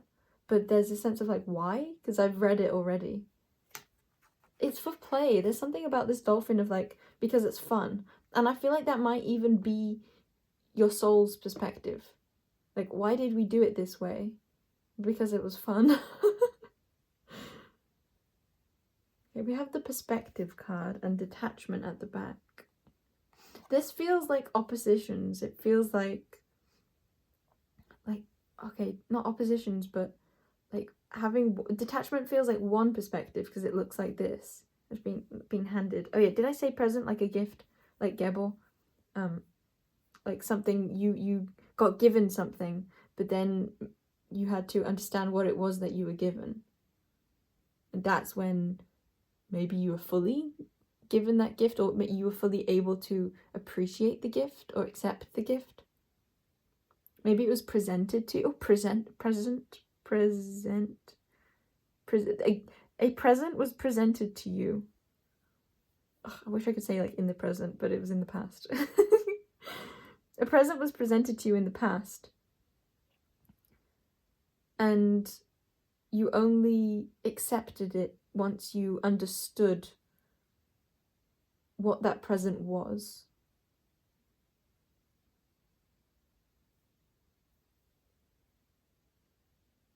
Or understood both sides of it, which is to say, understanding what it really was.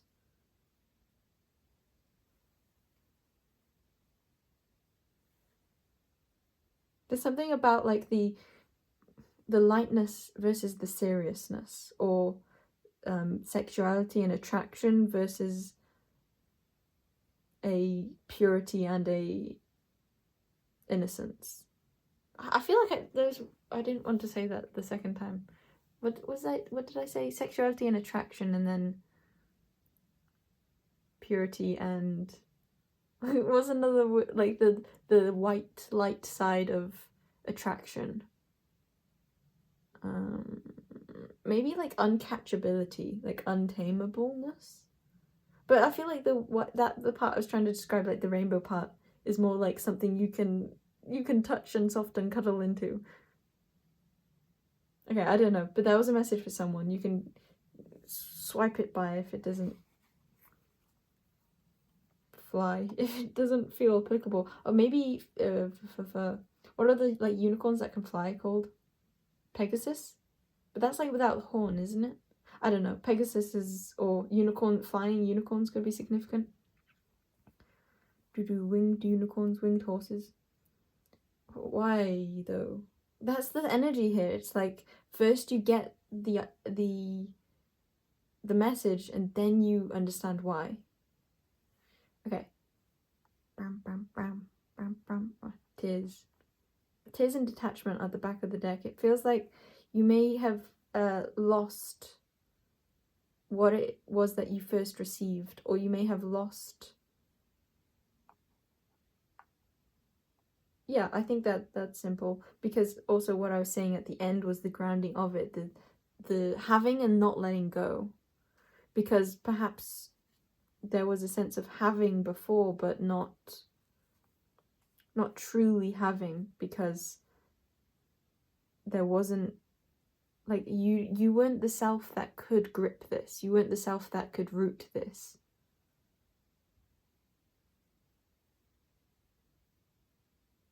It's like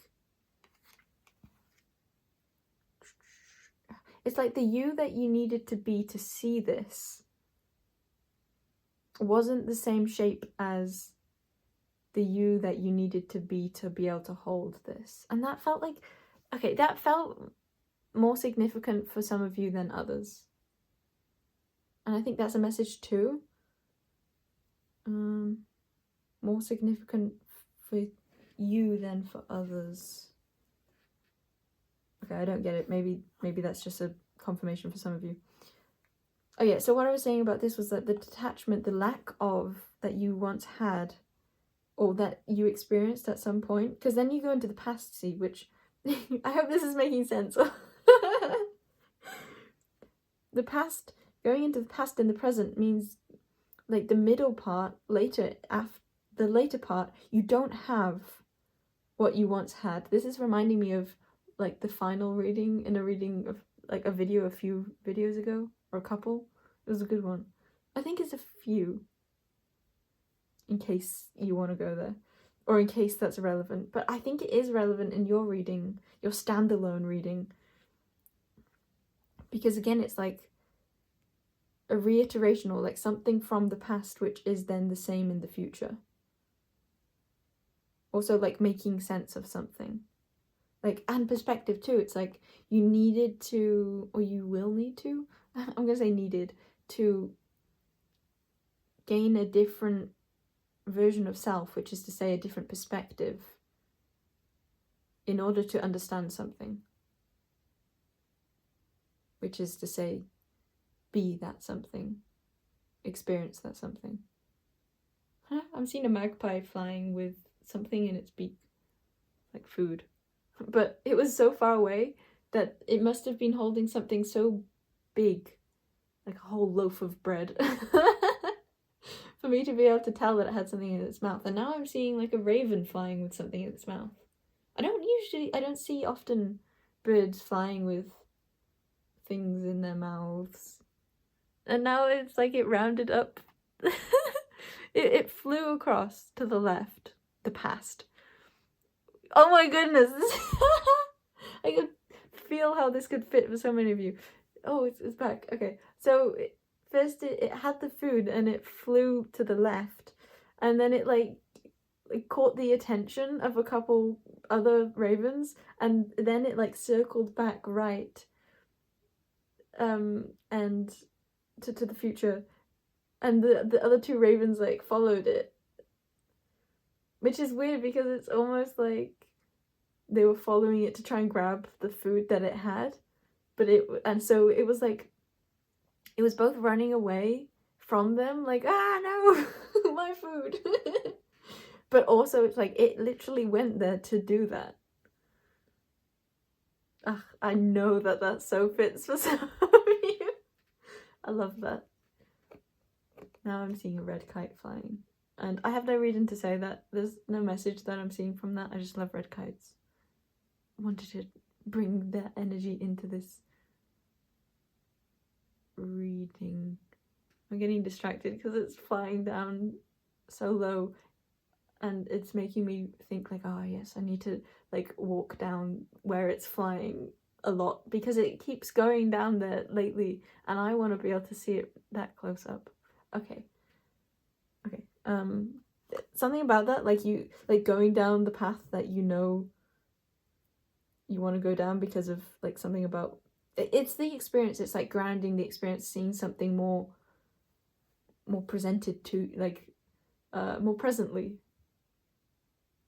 Now I'm seeing another one far up, closer to me, but maybe actually the same distance away from me, just in different directions. That so applies because it feels like perspective, but I don't know how. I feel like I need to keep them out my life. There's a sense of this all like showing you your own fullness. And something along the lines of like the fullness that you had from the beginning yet hadn't integrated, hadn't realized. Which is to say, realizing in the mind, being one with realizing in the body, realizing physically. And that's like, I don't see how that is fitting for what I was reading at the start when I was literally saying, like, you have the image in your mind. Because of the understanding of what that really is, what resonance with an image really is. It's the ability to see something as outside of yourself in your mind versus the ability to resonate with that image, to feel, to know that image as you or as yours, as being one with this. Yeah, there's an understanding of like the difference between viewing something and like claiming something. Feels very honey badger like. Let me get another card. The difference between viewing something as outside of yourself and what? Wee! Woo! Perspective. That card was already there. So we've got a combination. Tasty. Dooba dooba doo. Okay. As being one with something. A combined perspective.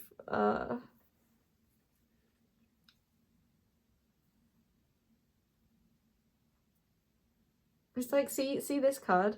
It's like the threads that are coming off this are the very threads that are then woven together in this combination card.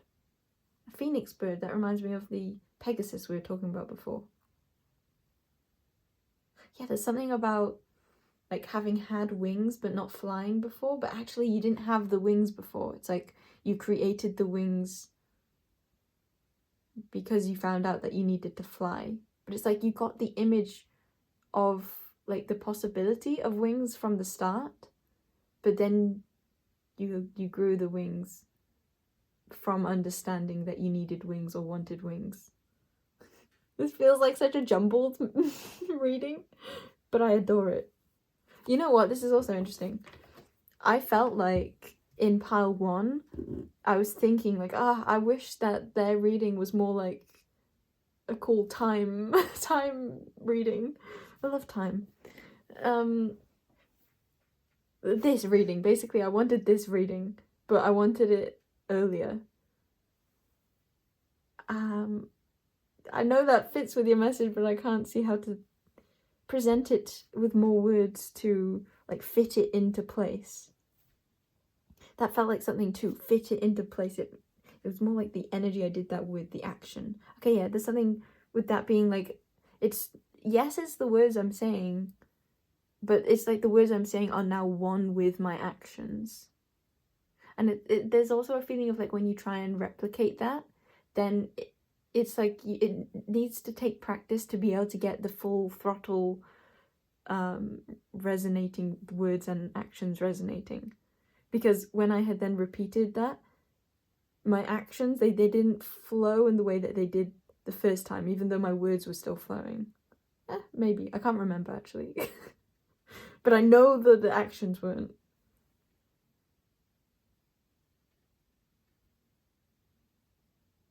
I want to use the yes/no card. Feel free to ask a question if you want to, or feel like you want to pay me for using them.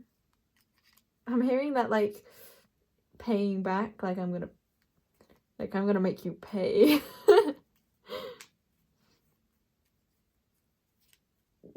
What is that? It's literally, it feels so much like past or like muddled time, because it's like the concept of like revenge when it's like in the present, creating a change in order to like bring quote unquote peace to the past version of themselves. It's like that's quote unquote already happened,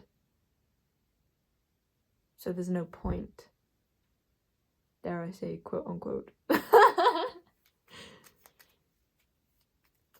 My mind now is in a state of like, what am I even saying? Back of the deck is up to you, and there were no cards that wanted to come out from that. Okay. Oh, I have more room than I thought. This is also looking darker than I thought. The leaves. They're green. They're not dark green.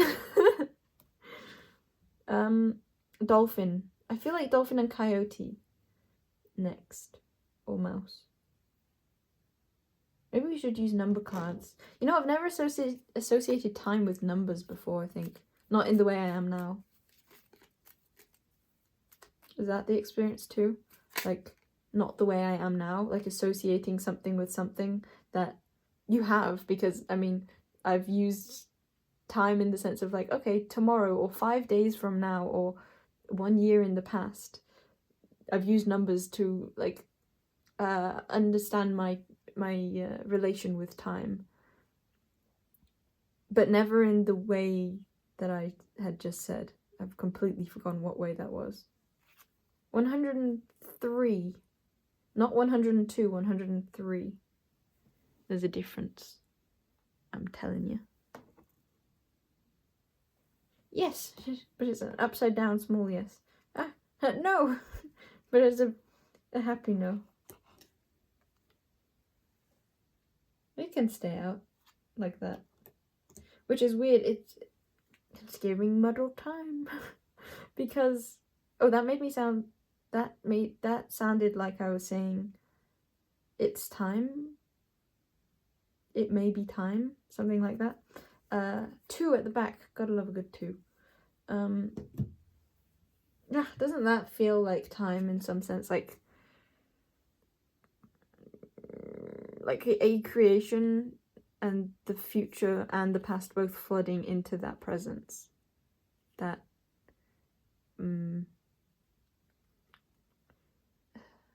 like the honey badger, it's like it's fixed. It is like a boundary. There's an idea of this being like a shape, something that we would call more physical or like experience, tangible. But also it's mutable too, because we can see that it's being fed into, it's being created by all this that's surrounding it. I don't know what that meant. But it was cool. 103. Oh yeah, well, that's what I was going to say was, it's interesting that I got from the bottom of this deck the 2 cards, but I didn't like put them in the way, in the positions. I can't think of the word. In the line. What is the word? I don't even know what word I'm looking for. Is there something about that? Like you don't even know what you're looking for, but you kind of do? Anyway, no came out last, but I put yes last. So there's a sense of like going from no to mutable or up to you. Like a feeling of divinity too, like leaving it up to, combination is what I heard, leaving it up to nature, because there's leaves and flowers on this too. Or letting things form themselves, that mutable energy. So no to the mutable, to then the yes.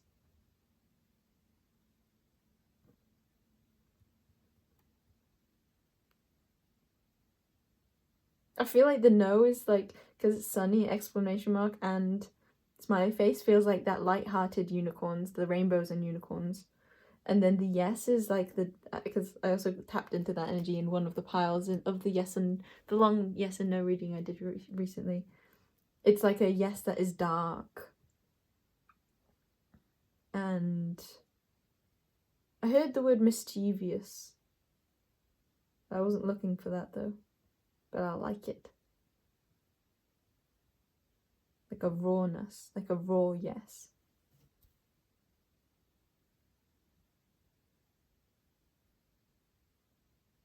Is there anything to be said about 103? More than the fact that it's not 102? Some of you got that. I wasn't expecting that. Is that a strong message here too? Like, getting that which you weren't expecting to get. I feel like wording that didn't make it make sense. I'm seeing now 3 birds of prey flying. I love them. I love them. In my head then I said I want to gobble them up. I actually said eat them up, but then I changed it to gobble. Ah, that's so metaphorical here. I can feel it. Especially in the way where it's like changing the word from eat to gobble. It's like, because there is a difference between a vision in your mind and a vision in more grounded reality.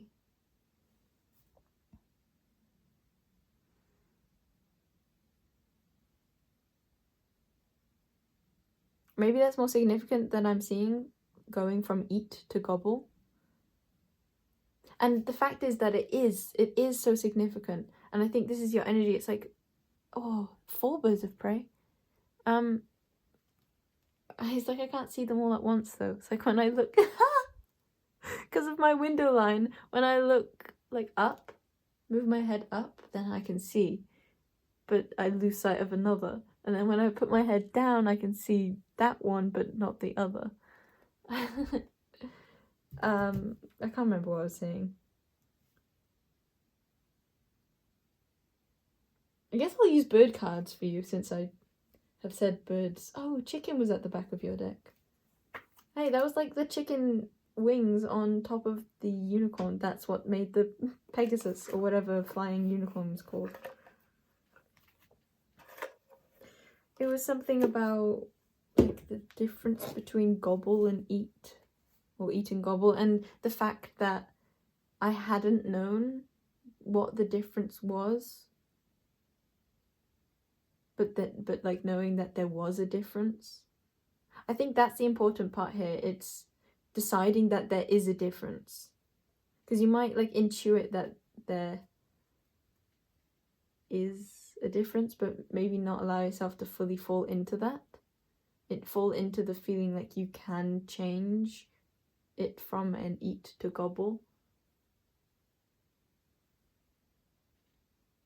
Where's the fourth one gone? Oh, that's a raven, I think. Whoa, he's flying in between. No, whoa, he's being attacked. That's the 4th bird of prey. Wow, I can see them all at once now. But one of them is away and one of them is being chased away. Okay, now I just see 3. Oh, that guy's still angry. Oh, he's getting it. I think he's attacked. What if that's just like the mating? I feel like it's too late to be mating. I don't know. I don't know my time frames.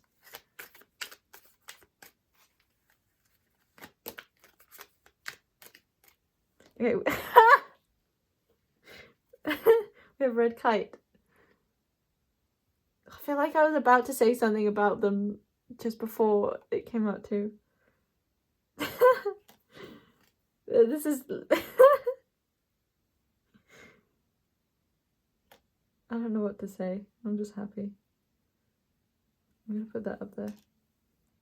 The red kite, that is the newness. That's what this is all about.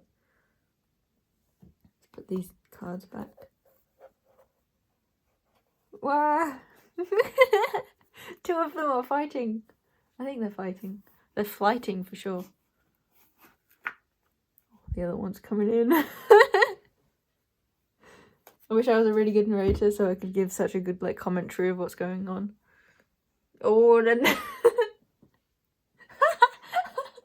that's so interesting. The fact that I like went to say something like of what's going on and then I just made like a noise. Okay, one of the... Yeah, I can't explain this. Is that what you're feeling or experiencing? You can't explain this? I feel like some of you might be leaving or maybe those ones have already left though. But I'm just going to say bye in case you're leaving. Cool reading. See ya. Now I'm going to continue to look at these red kites. Birds of red kites. And what was that expression? Because they are birds of prey, but I wanted to be like, oh wait, no, they're not birds of prey, they're red kites. Yeah, again, the difference between eat and gobble, bird of prey and red kite. Yeah, and gobbling is a type of eating, but eating is like eating does not come within gobbling. It's like all these birds of prey that they're after one another. It's like I would expect it to be more, well, now there's a seagull and a raven. This is crazy. I've never seen this before. This is hilarious. Just within like, I don't know how many, like 5 seagulls and 3 birds of prey and like 2 ravens all like around one another. There was one raven that was just like flying out of it all with a piece of like food. It was like, I'm not a part of this. I'm out. Oh, okay. And now the 4 birds of prey are all really close together. Some of you are like, I do not care at all about this. There's gotta be some of you who are like, I'm so invested, even though she's like not described any of what's going on. It's like, I'm just like numbering how many. I was thinking about the raven. Oh, that. Okay, one of the. Oh, that's not a raven, that's like a crow. Like a jackdaw. Whoa. Whoa, those 3 red kites are so close together. They're like all touching. Wow. Okay, maybe this is mating because now there's 2 of them. I don't think it is. Are you experiencing this? Something of like am I like repulsed by this or am I just super attracted by this? Like, is this something like, is this harmony or is this unharmony? What's the opposite of harmony? Disruption.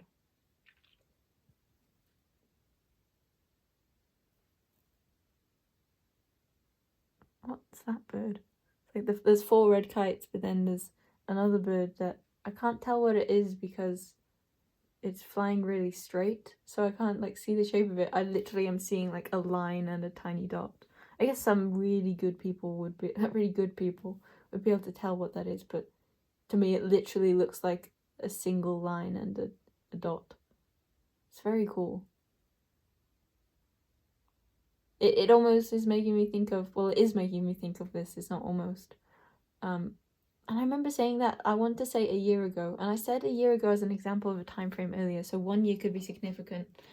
Yeah, I'm seeing it as, well, now the raven with a food flew really close to my window.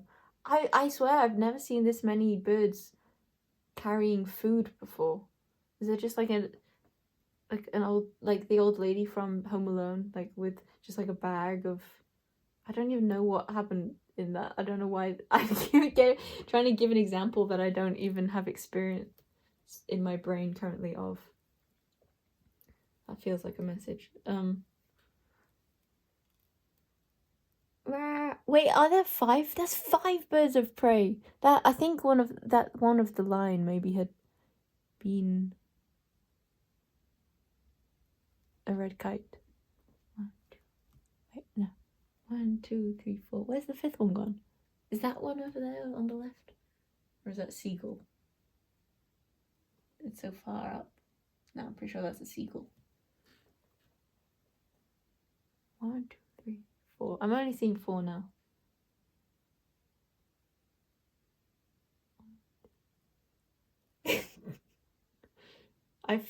For a moment I was like, is this okay to be doing this? And then I realized it's fine. I've already said goodbye to those who don't want to be here.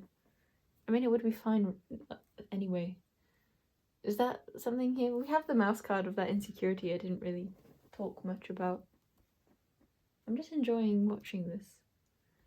I feel like maybe that's a part of this strongly for you too. Like you're just enjoying the journey of this. Because I said at the start, oh, now I see 5 again. I said, oh, even no way, 6. There's no way that I can see 6 just from sitting in my bedroom window. 1, 2, 3, 4. Ah. They're flying in different directions. I can't see them all.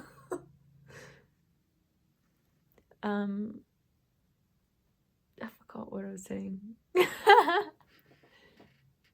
Oh yeah, at the start of your reading, there was like that sense of that darkness, that sense of like, oh yeah, in between. It's like you haven't grounded it yet. You're not at the honey badger yet of this being fully tasteable, fully tangible.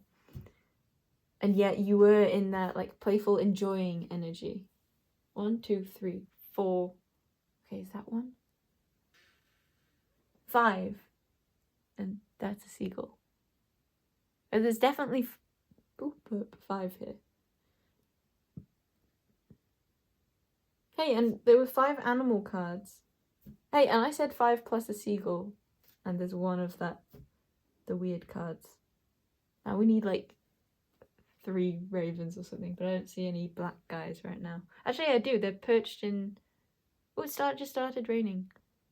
They're perched on an oak tree. Actually, that's 2 oak trees together. It just looks like 1. 2 together that look like 1.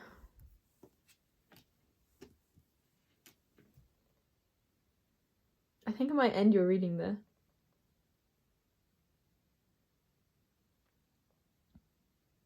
It's the realization of your unity with something that before you saw as outside of yourself.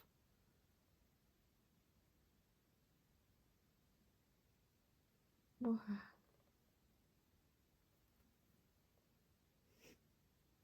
Whoa, they're flying so fast. They're going meow. Okay, that's got to be mating. There's no way they're still that's not fighting. Yeah, at the end of your reading, like understanding it wasn't fighting, it was mating. It was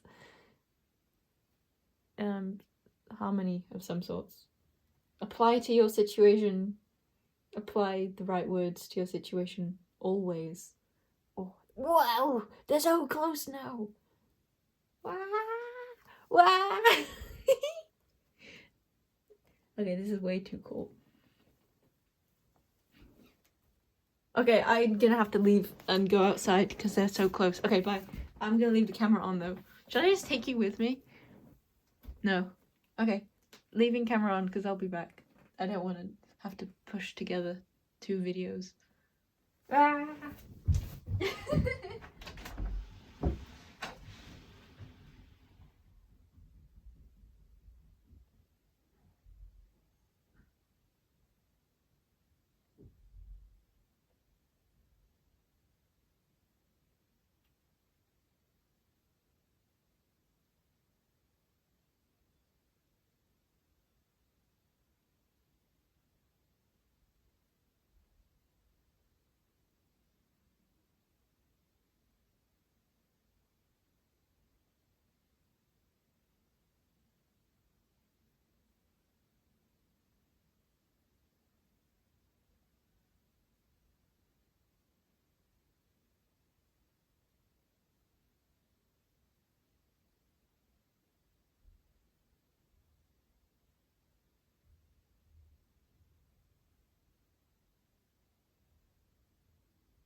Okay, I'm back. Possibly temporarily. I felt like this was yes, I'm still seeing them. Whew, okay. Temporarily, because I felt like this was a part of your message. I went outside straight away barefoot, and I hadn't intended. Whew, okay, I'm out of breath from running around. I had intended to just go in the garden and watch, but then I remembered that we have scaffolding around our house right now, so then I climbed the scaffolding. But there's 2 layers. There's like one that's higher than there's one that's higher, but I only climbed the first one, and I felt like there was something significant about how, oh my god, they're so they're so close right now. I'm like, why am I doing this? Why am I inside right now? There's so many seagulls. Oh yeah, I counted. There was something significant about how I had climbed it barefoot. And oh yeah, I counted and only stayed on the first level barefoot, and then I felt like saying, I don't know if I will, but I felt like saying, when I go out now, I'll put shoes on and climb to the next level. It feels so significant with like that change that aligns with the fullness. And I counted 6 birds of prey twice. Yes. So there were 6. Which is interesting because I had said like that 1 of that card and then 5 of the other, which equals 6.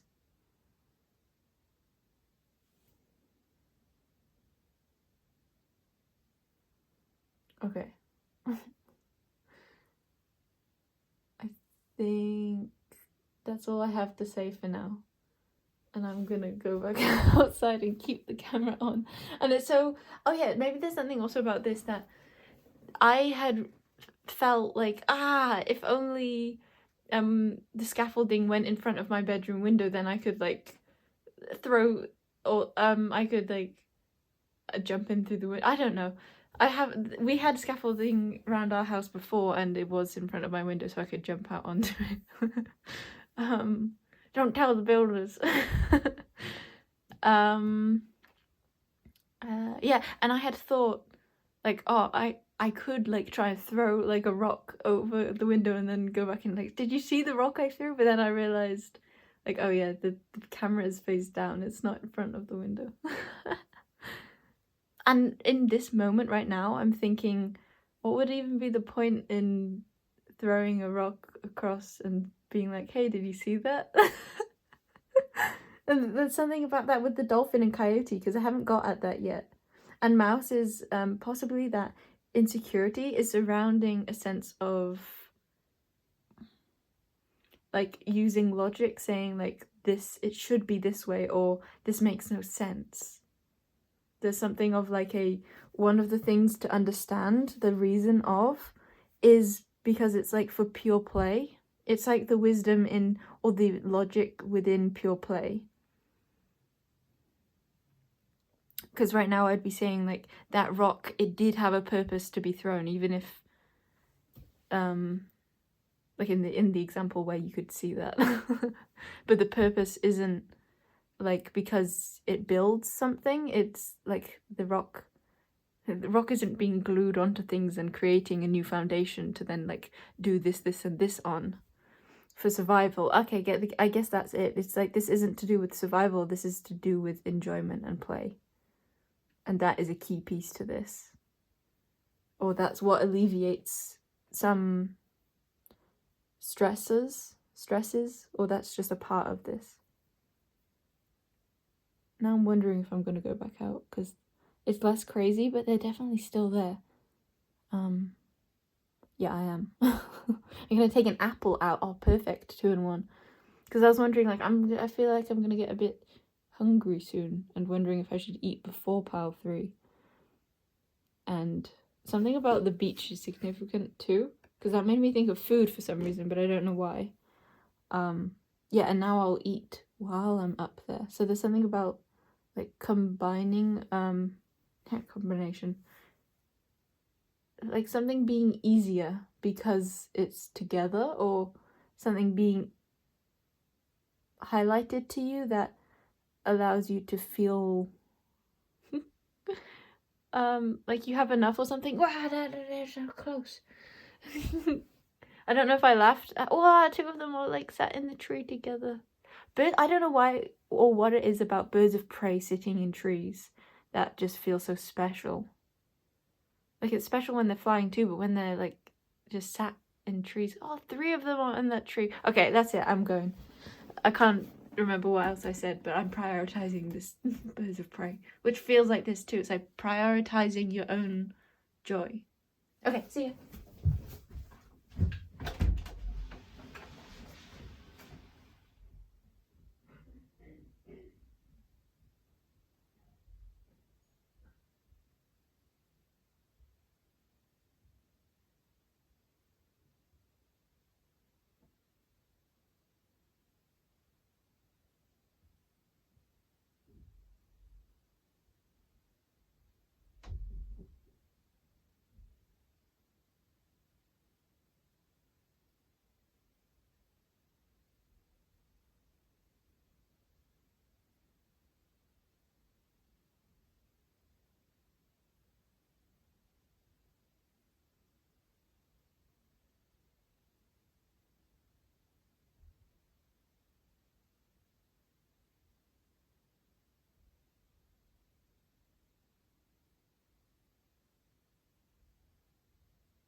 have returned.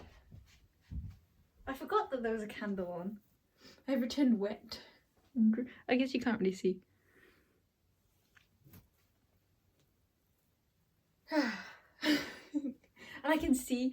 Okay, I can see. I have eyes.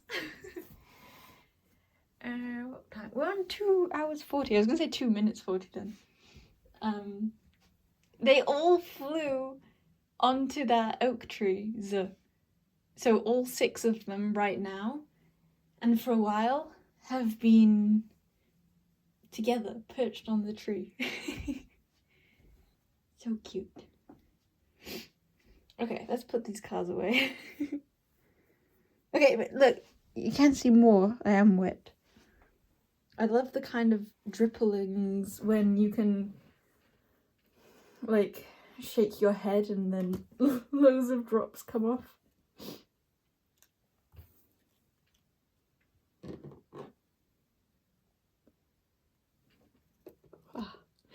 This is way too cool. I can literally see all 6 of them. A family. Yeah, I'm sure they weren't fighting, and I feel like they probably weren't mating either. I think it was probably just happy times.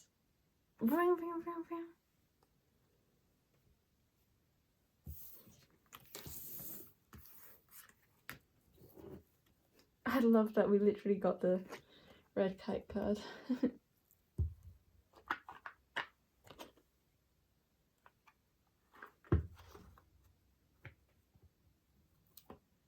Oh, I'm so grateful that that tree is like right in my line of sight. Actually, I say that I say that. Oh, I mean of my window of my bedroom, but I'm like shifting from right to left because if I really sit still, then my window, like the middle part, what is that even called? The part that isn't window, the plastic part. That's where the tree is. So do I go left or do I go right? I go right. Oh, one of them just flew away. I go right. Because of a reason. Oh, I don't remember. Oh yeah, because my camera is more left, so I wouldn't have a full view. Oh yeah, the funny thing was after all 6 of them had flown onto the tree, a raven also, or I think it was a jackdaw, and that's even funnier, like flew and landed like at the top of the tree, like above all the red kites. It just felt so funny because it's like a bird of prey family, and then just like a cheeky jackdaw claiming authority over all of them. I feel like I would have preferred to have worded that a different way. Now there are just 4 together. 3 are like really clustered together, and then 1 is way further below. I wonder why.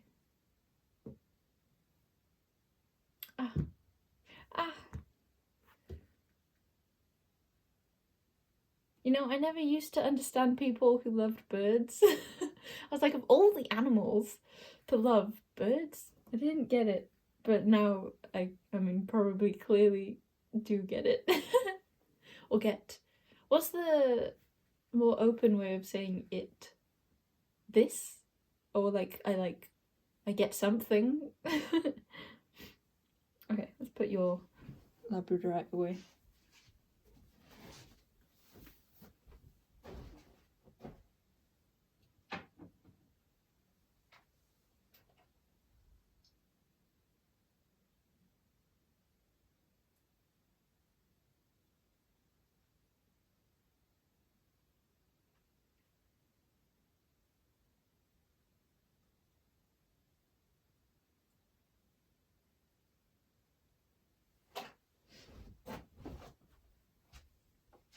See, wait, if I shake my head. Oh, I shook it just then and some drips came off, but then I tried to get it on the table, but it didn't show. I wonder if pile 3 will have something to do with water.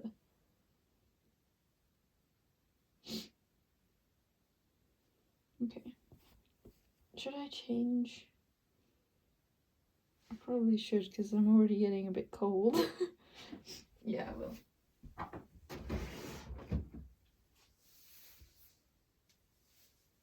to brown hoodie time. I use my hoodie as my previous hoodie as a hairdryer mechanism.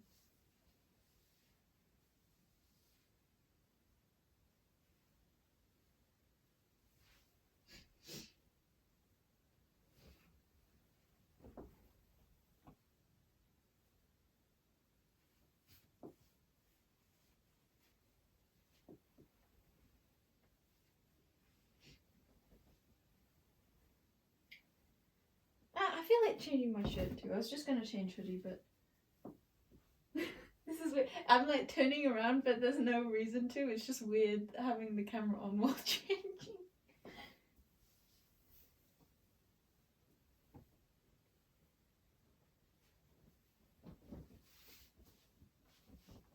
Oh, you know what I'll have to do? Bring you. I should have done this earlier. This is a bird of kite. Bird of kite. Red kite feather.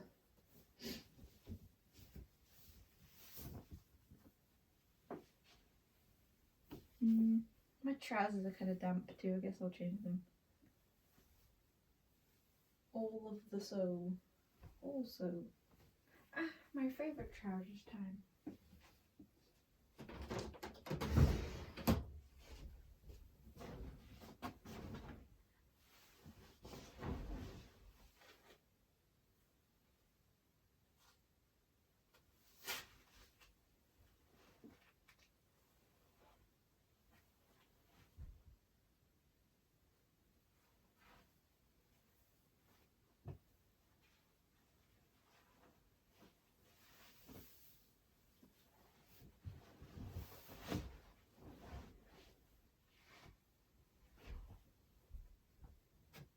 Cozy.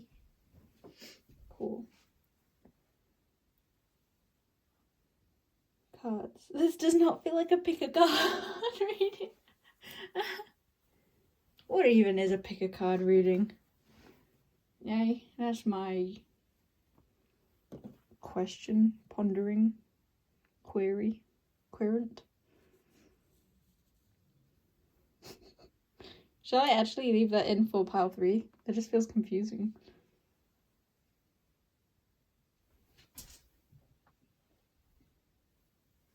Pile 3 can have randoms.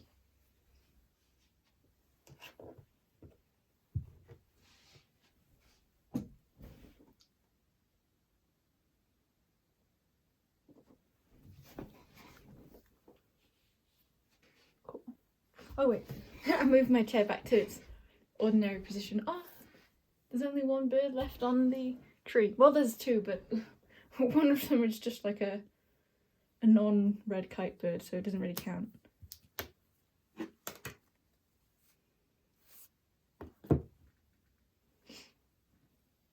Okay. My focus shall now go downwards.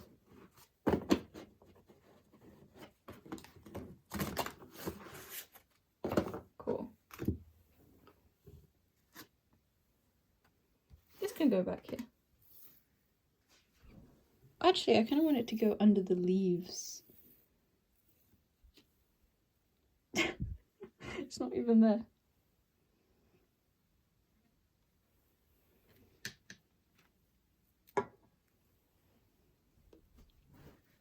Welcome in, pile number 3. I heard miscongeniality. I'm not sure what that is, so I can't say more on that really. Let's get some more cards. I'm not sure what this is about yet, but I wanted to put your card under the leaves. I have a feather, which is to do with the previous pile, and your crystal is also upright, even though it felt significant that it was downwards for the pile selection. So oddness? Question mark? Actually, just question mark. I feel like that is something for your reading. Question mark. Oh yeah, and I'm also sat in a slightly altered state for you. Okay. This card I associate with a butterfly. I'm wanting to say something like a specific kind though, like a butterfly ring or a butterfly fairy or a butterfly psychology. Interesting. The psychology of a butterfly.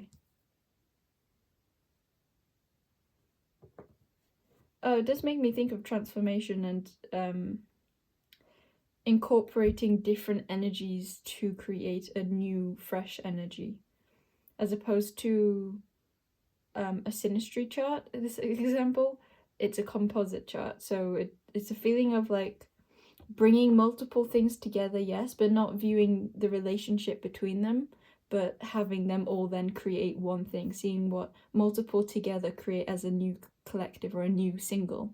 It's like it's not a collective of things, it's now a new thing singularly. And this is at the back of the deck. I love that. It really fits for you. I'm not sure how though. That guy can go over there. Interesting. So ordinarily it feels like the center card would be the one that was chosen, but instead it's the one that comes out later, or the undercurrent of your life may be more a part of this reading than what you're looking at. Okay, we'll get some character cards too.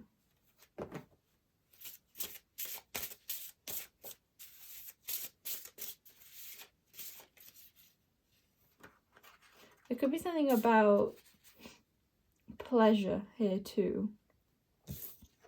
This card is making me think of, like, I think I drew it because it's making me think of, I don't know why I can't say that part. Okay, maybe I'll analyze that in a moment. But it's making me think of when I drew it. I think I just wanted to be more open. Like, I wanted to draw anything. I wanted to, like, do a card with color with, like, my pens, which didn't feel like it should fit, or it felt almost like easily judged, perhaps. But there's a sense of self-acceptance that comes with this. It's like I wanted to use these colors, so I did.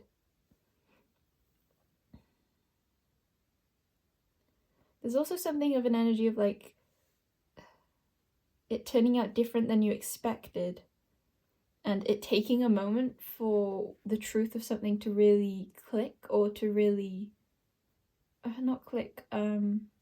Yeah, there's a readjustment phase I feel like you're going through. Because with this butterfly card, it looks a bit like two wings to me at the top left and right, but the final formation isn't like one, and they almost look like they're the wrong side. Like the right wing is on the left side and the other way around too. So there's a forming going on here. And even in this back of the deck card, it kind of makes me think of like a temple, like an underwater temple. Maybe Atlantis is significant here, because I'm kind of seeing these like acorns too, and that's making me think of Scratlantis. It's like the main part has been formed, however there's still lots of like creating going on. Yeah, this is all about creation. And then the character card we got was Renka. Renchon. There could be something about like color or not color, because this is a card that I just recently drew and it hasn't been painted yet. And the back of the deck is Oboro, which is sketched, not painted, like most of these cards. Okay. I think we'll get, see if these want to come through, and then maybe a sacred geometry card. I want animals with you. I feel like I might get something I'm not expecting from it though. Or it's like there's like a reimagining going on, like you're really understanding what it is that you're wanting. Is that fitting? Yes. Okay. Fox friend. Okay, we have blue guy. So I feel like color is significant for you. And something about like something that's so personal to you. This could have strongly to do with either foresight or maybe your spiritual. What's coming to mind is spiritual team, but I don't want to use that word, and I think there's something so significant for your reading about something that's more personal. I'm not getting the message yet though. It feels like there's something that will fit more.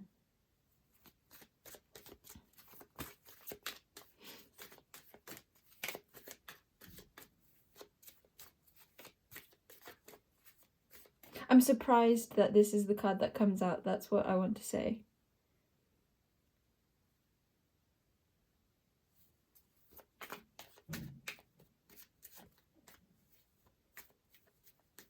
You might have had like a particular view of something that was maybe more like single-minded as opposed to all-encompassing.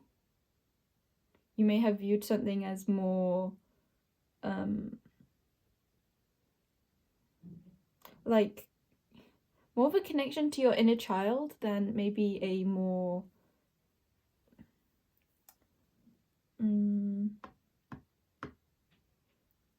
it's a personal feeling, more heartfelt. I think there's something more heartfelt here, but it's like it takes a moment for you to really feel into that part, because there's like an initial check is what I heard. There's an initial like idea of something that you have. It's like you see something as this, and it is this, but it's also so much more than that. I feel a grounding sense, and I changed into a brown hoodie for you, and I have the brown feather for you too, which there's something so soft, so nurturing, and so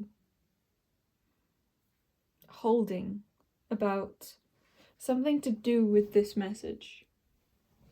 I can't quite see it yet. I think you were seeing maybe a more human side of this experience, or maybe of someone in particular. Yeah, you were seeing the surface of something, maybe something more like a child, or your, again, that inner child. It's like there is something so playful here, but there's also something so, it's like more soulful or more like all-encompassing. And I've already said that. I'm not even in, I feel like I'm close to frustration in your energy, but it's not. I think maybe you keep like getting close to feeling like you can pinpoint something, but then you fall back into, oh yeah, I can't, or oh yeah, this is the actual truth is far gentler. You might get wrapped up in like the like excitable nature of something, or like a sort of like ecstaticness, and maybe it's like the truth of that ecstaticness is coming from a gentler space, a more quiet space. Sacred geometry cards don't want to come out. Magic at the back. Interesting, I said magic at the back when actually fertility was at the back. Because I think it's like you might be seeing the fertility of something. There's a lot of fertile energy here for sure. I'm seeing that in a lot of these cards. But the reason why it's so fertile is because of more of a magical feeling, more of a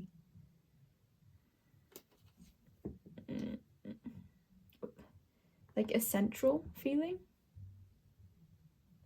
It's a feeling of something means more to you than you were previously allowing yourself to feel. Or it's not even that way. Bear with, I will get there. Maybe that's what this is reflecting to you too, like a sense of continual integration, continual you will get there. Because this is definitely a feeling of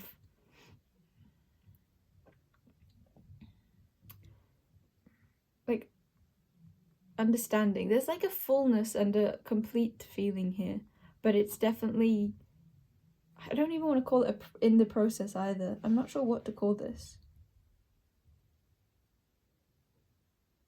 Yeah, I don't get it yet.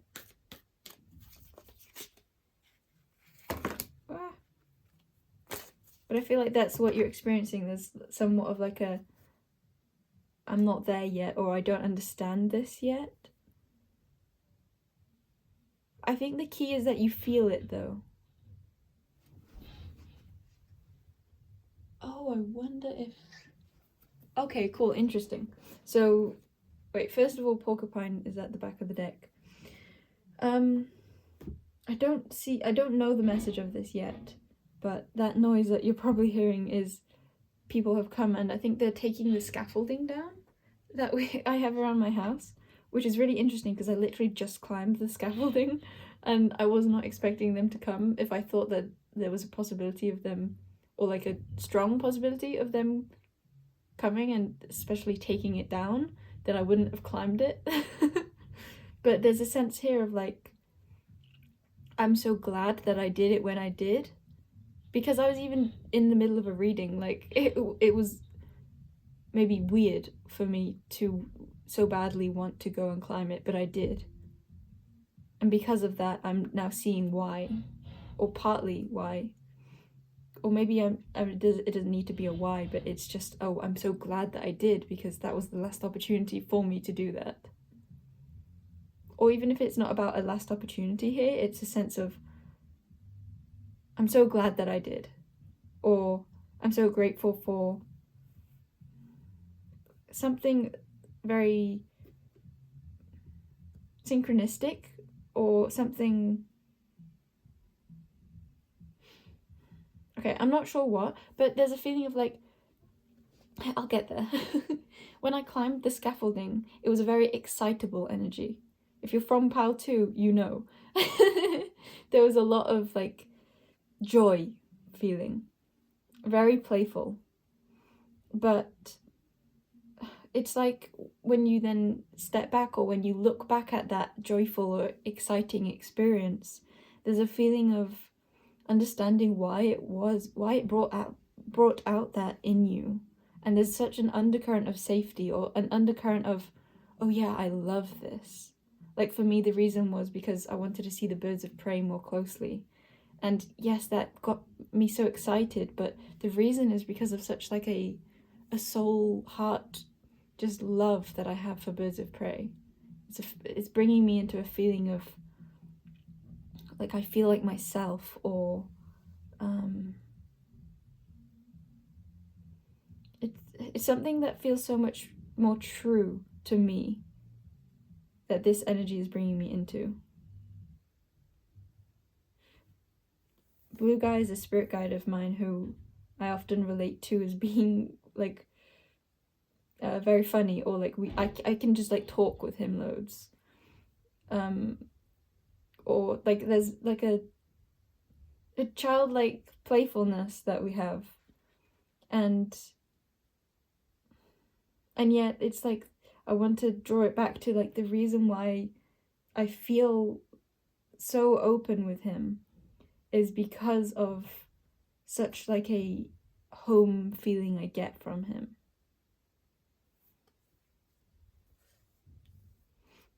And there's a vulnerability that comes with that. Magpie, snake. This is fitting. Ooh, we have room. Manta ray. Let's put that like that. Black jaguar. Chicken. And scorpion. Okay, that's a lot of dark creatures. Yeah, there's a feeling of like... Wait, is that in shot? Yeah, it is. There's a feeling of like... chicken feels like the light, expansive nature that is very apparent in this whatever this is talking about. Maybe this is you, maybe this is someone else, maybe this is just an experience, maybe you don't even know what this is, but it fits. I feel like for a lot of you, no, I don't even want to narrow it down, and I think that's the essence of this, is you recognize, I think, that you can't narrow this down, but you also recognize that maybe you have an inclination to do that because of the, like a like a, how do I explain this? It's a feeling of like there's so much openness here that it enables you to run around. It's like, I think maybe there's a lot of direction here. There might be like a strong draw to like sexuality, or then a strong draw to like childlikeness, or a strong draw to like a particular aspect. And I'm wanting to say it's like the reason for that is because of the wholeness of this. Because it, okay, I don't know why this phrase is coming through. It doesn't feel as like wholesome, but it's that it ticks every box. It ticks all the boxes, and that's why it's like you can focus on just one box, or that's why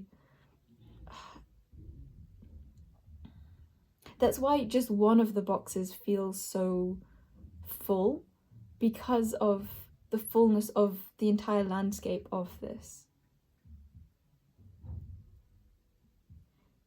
There's such a draw to the depth of this, and I think that could be because there's such a lightness to it, or your perspective of it is often to be very drawn into the lightheartedness of it, or like a it's almost like a piercing lightness, or just a very childlike nature.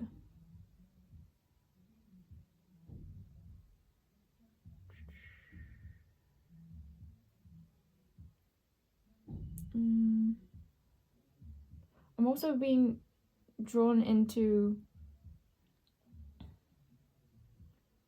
I forgot what I was being drawn into. Is that what this is? It's like a forgetting of like what the draw even was. Because I think it's so many things, but I'm wanting to bring it to a more like dark, feminine, like all-encompassing feeling, as opposed to a more masculine, it's this or this or this or this.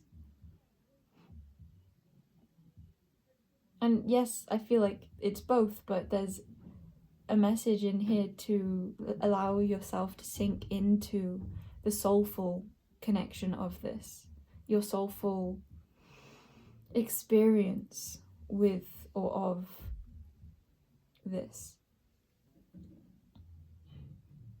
I feel like you feel one with this. It feels like who you really are. And I'm wanting to say all of you, because maybe a part of why, I don't fully feel this, but I'm going to say it, why there is that like attraction in particular areas or particular traits. I think that's because of how all of those traits are you too, or like they're traits that perhaps you see as either highlights of yourself or lacking in yourself. And there's a feeling here of recognizing the truth and reflection, the truth of the reflection of those particular aspects in yourself, the true you. I feel like the reason why this feels so good, because it 100% feels so good, or like 99%, 97%. I feel like I need to say 100. That 99.98% feels so good because of how much it makes you aware of your own self. It feels so true to you.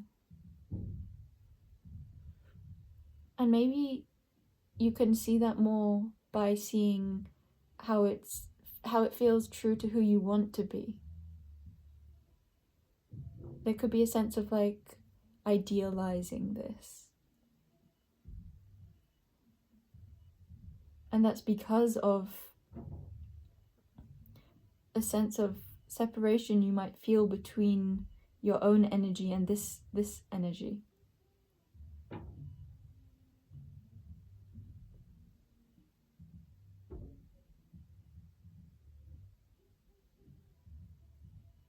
Can you hear that music?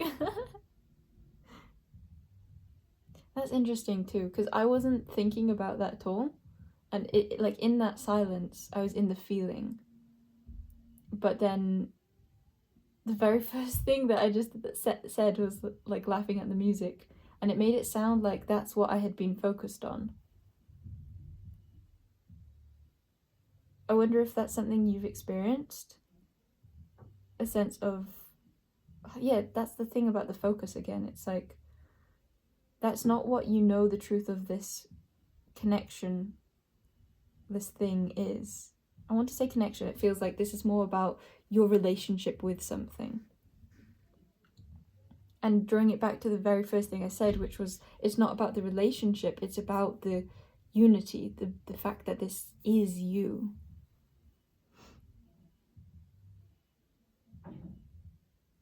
Yeah, I got that from me saying, yeah, I was like in that feeling, but then I said something that was like, oh, it's just like a specific part, right?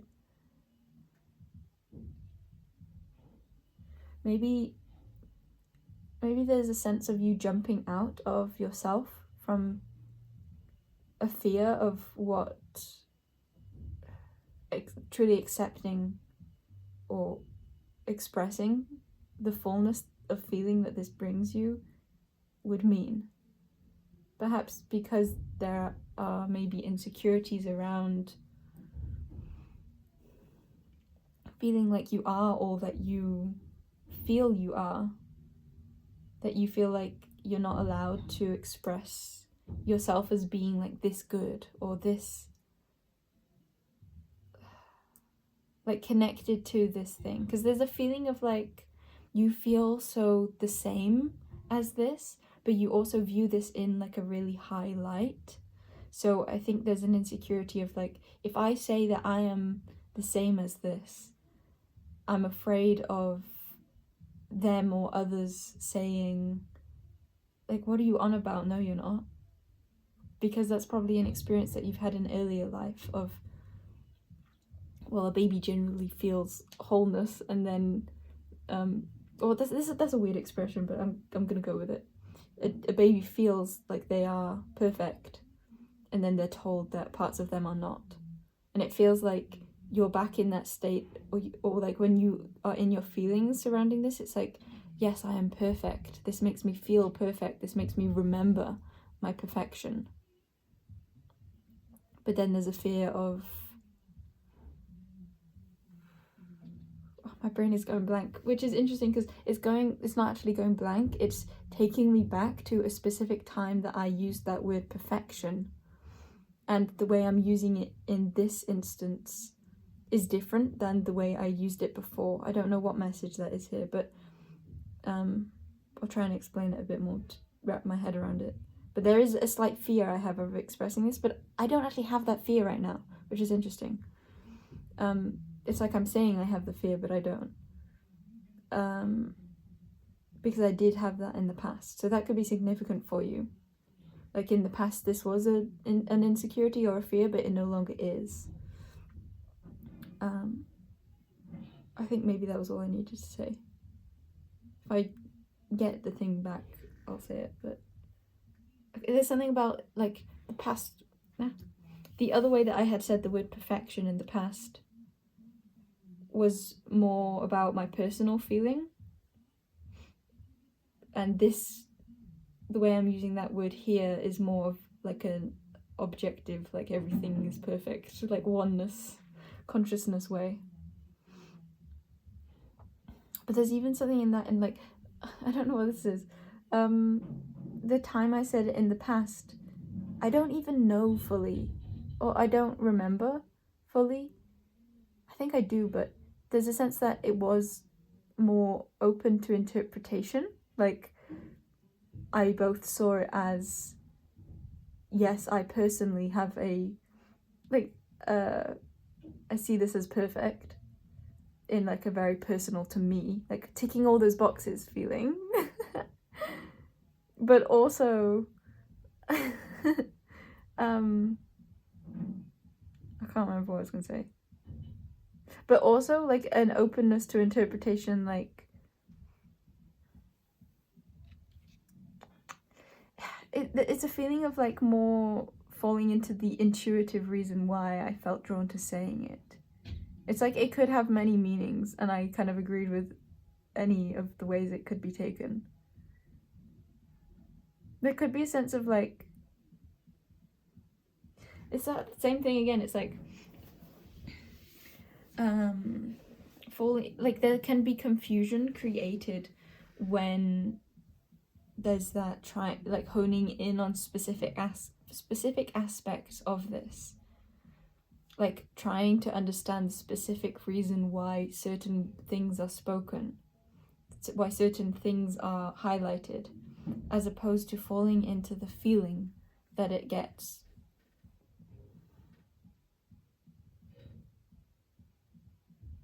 There's a feeling of like, okay, I heard intensely, and that sort of fits, like black jaguar, scorpion, snake, magpie, manta ray.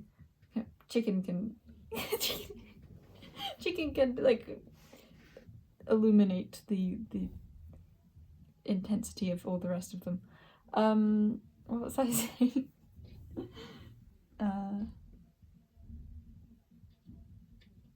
I don't remember, but now I'm hearing, I think the music right now is rapping.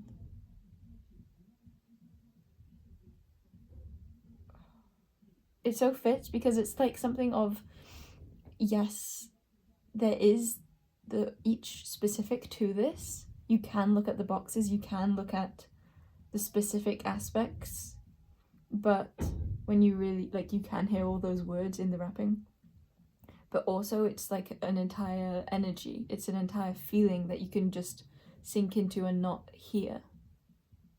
And that's the part that you're being invited into in this particular reading. Forgetting the specifics and allowing yourself to fall into the reason why there were specifics being highlighted in the first place, which is just that feeling of perfection, no matter how that is interpreted by you. There's an allowance of rest here, and there's an understanding. What is that? It's a feeling of all is well, even when fill in the blank, question mark. I feel like there's something in Rentron right now. She has her hand up and she's holding a recorder, which is interesting because I thought that I was going to be drawn into like the purple of her hair, which is interesting also because this is colorless right now.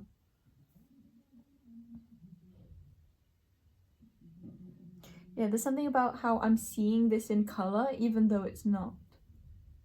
And yeah, I said something about like color is important to you, didn't I? Earlier.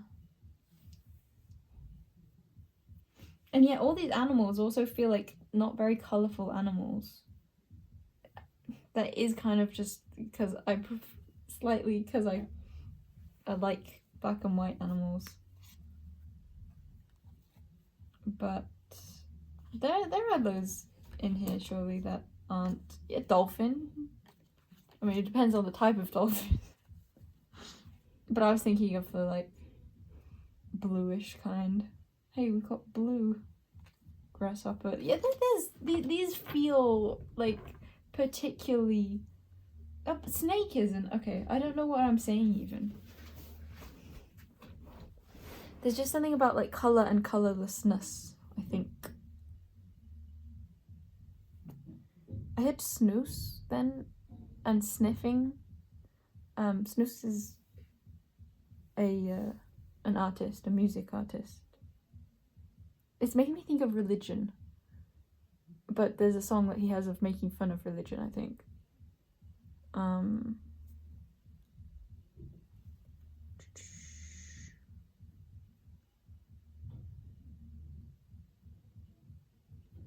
feel like I'm not getting anywhere with this. Maybe, is that the feeling you're in?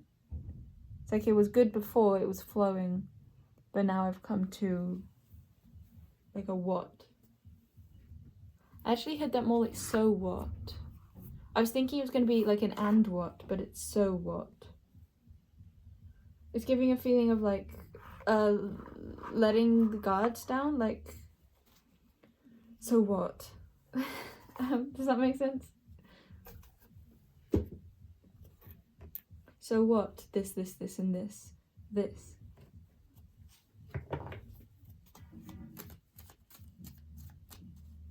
It's kind of the energy I was trying to explain just a bit before, was like, no matter the complications. I said the like ... fill in the blank thing.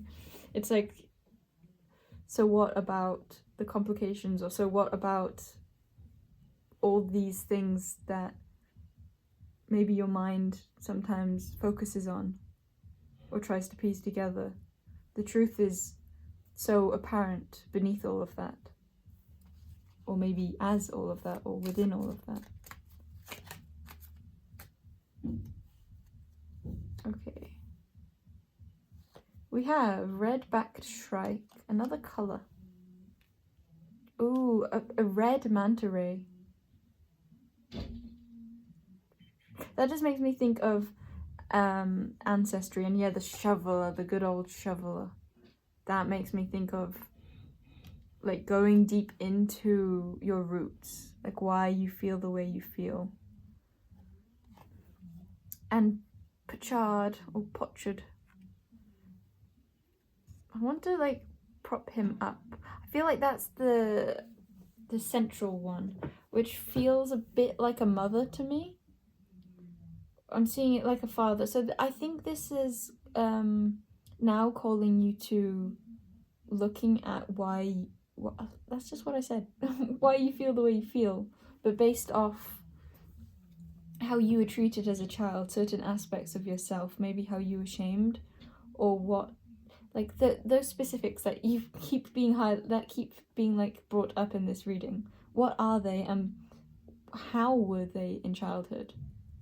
Or if that's harder for you to remember or tap into, how do your parents right now, or if they were around, how, like when you last thought of them or saw them or knew them, how did they approach these types of specifics? And with me mentioning religion, maybe this has strongly to do with a religious upbringing. If that doesn't apply for you, it could be the lack of a religious upbringing. Just whatever type of, I guess, formation or like formula you were taught. What were the yes and no's for you? What were the goods and bads? How invited were the specifics that this is on about in your upbringing? Yeah, the back of the deck is partnership puffin. I love it. Where do we put him? There. And then the one underneath that also has a couple. Not. I love those guys. They just look like they're like out on a day trip together.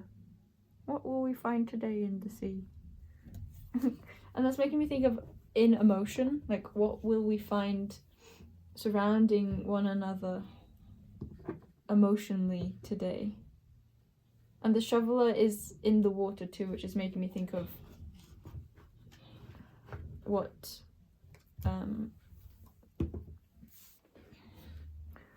is being brought to your awareness emotionally surrounding your ancestry. Yeah, maybe it's helpful also to not just think about your parents, but the relationship they had with their parents, or down the bloodline,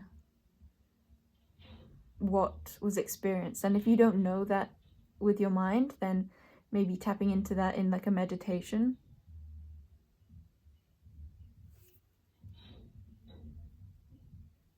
How welcomed were these aspects?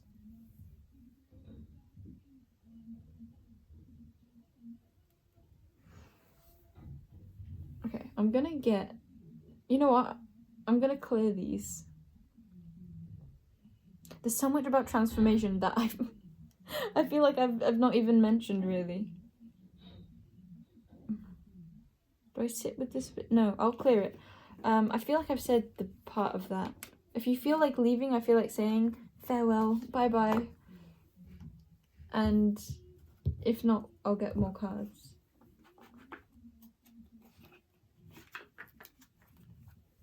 Yeah, some of you, you feel like that all resonated, and yet you feel like leaving the reading, even though I'm saying I'm gonna do more. But there could be another reading, or there just could be some, I don't know, there feels like some of you would stay, but only logically. It doesn't intuitively feel right, so that's your confirmation to leave and do what does feel right, if you still want that.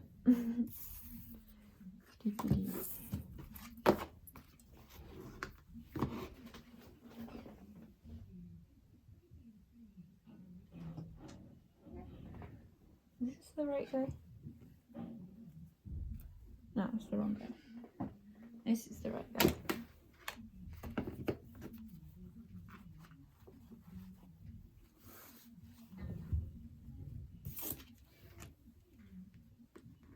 Yeah, even that back of the deck I briefly showed, I believe, was Fox Friend, which Fox feels so transformational too. It's also making me slightly think of being led astray. Like a manipulative energy where you were very much taught something to be like formed in a way that was not in a natural state. It's like an intentional moving of energies, like you were intentionally like directed in a way that wasn't natural of your flow.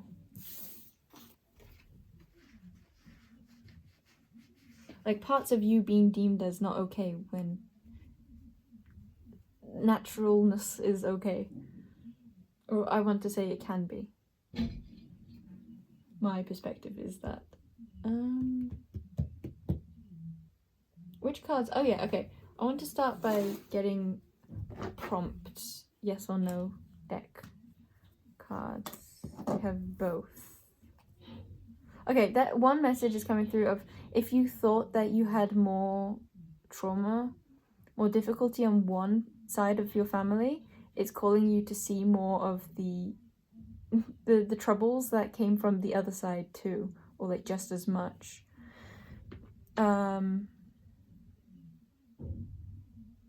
Maybe also seeing that being more absent is just as I'm saying is in this respect. Being absent is just as painful as being overly present. Like too much and too little is the same thing.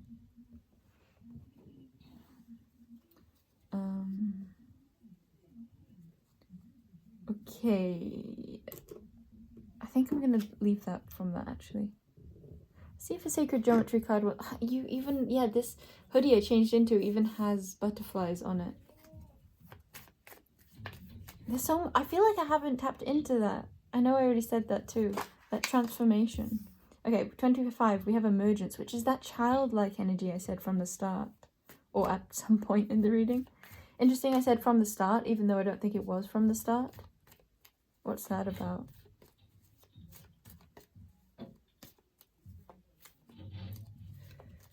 I can't see that. Maybe that's just for some of you. Or maybe it will make itself clearer sooner. I heard that more like make itself cleaner later. Did I say sooner? Suddenly my brain can't really comprehend things, but I'm wanting to say maybe surrounding when things happened or what when. I think this is to do with like early childhood. This is asking you to look into. At first I was like, okay, this is talking about your connection to your like inner child isn't your childlike nature, that part. But now I'm thinking more this is on about how you were treated as a child. Maybe to do with how much solitude you got. Okay, the frequency of emergence invites us to approach our reality with a childlike attitude of innocence and wonderment, and to watch and celebrate the beauty that unfolds from that place.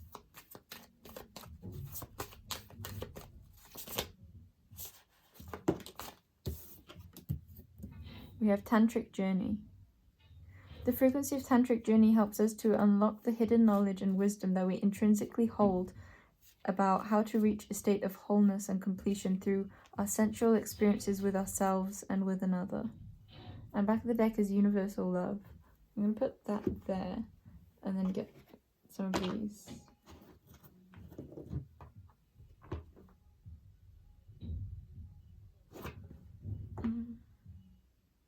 Oh, some of you, there's like a really specific message about that. Like, something about being a child and then seeing the type of sexual relationship your parents had.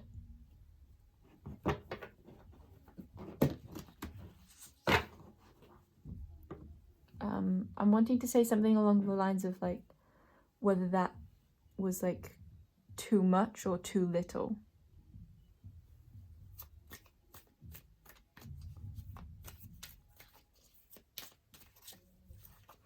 I'm wanting to do this. Is that in shot? Yeah.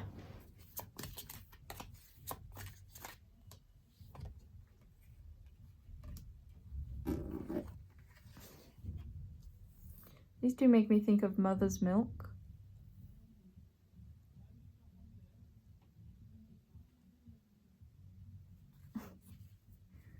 There's something so to do with like how the construction, the things outside is being taken down during your reading. It's like the opposite of the butterfly, but it is the butterfly. It's just breaking down that which is no longer needed. It's also giving a feeling of like taking off the stabilizers. Avian's at the back of the deck, which is cool because we have the bird of prey feather in your reading.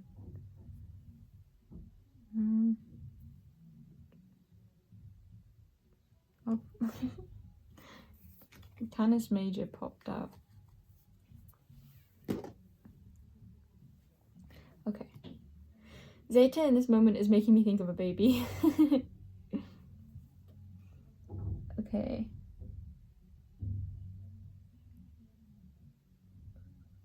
It's also making me think of something more like computable. Like a sort of sexual experience that doesn't feel natural and feels more like a program. There could be something around like religious like approaches to sexuality that skewed your idea of a more natural exchange of feelings with yourself and your own body, or with yourself with another's body or another other. Yeah, and the fact that I kind of denoted body there makes me feel like this is an approach that you might have been taught to see something more like selectively, or to like approach a sort of watery energy, a sort of like rhythmic, intuitive energy in more of a yes, no, like this way or this way, restrictive energy.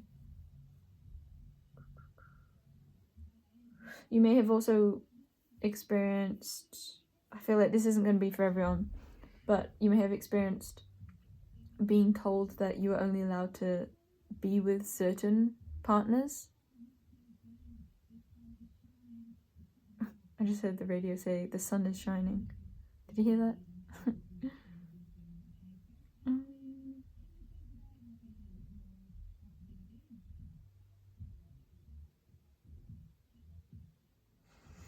I think there's a sense of having lacked a motherly and fatherly. There's like a feeling of, I'm not getting it. Why am I not getting it? It's just slightly frustrating. It's so like holding that I can't, or like the energy here is inviting of, there she is again. There's something so significant about being a child, I feel. Like back of the deck is Himamori Luna too, which is another quite childlike energy. Captain Jack Sparrow also birds, with the avians and the feather. I just heard flightless bird. It was making me think that some of you might have experienced parents who like traveled or who weren't present, like detached.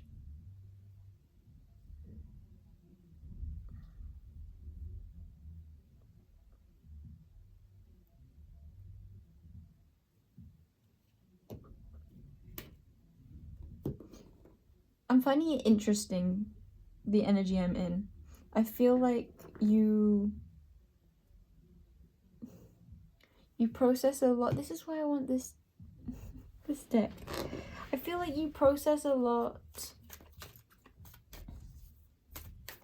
like subconsciously. The mermaid. Yet there's something about the energy you're in now, or like the general energy you have, that makes it really hard to look at things particularly. I feel like you get close and then you fall into like a puddle. What are you invited into? What energy are you invited into? Like, for example, now.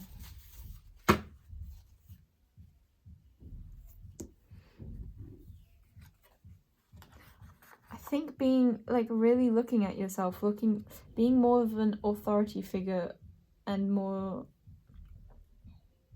head clear with your boundaries. I'm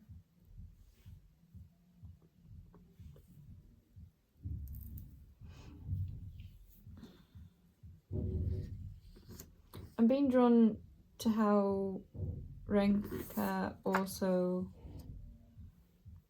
her parents often work on like their farm, and so they're not always there, and her main caregiver is her older sister. And Kaiman doesn't know who he is, so he's trying to find that. And that felt like what you're being guided into is the research, is the seeking.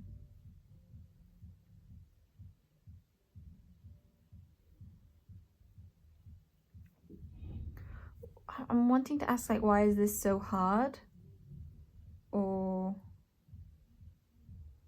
why don't you want to see this home?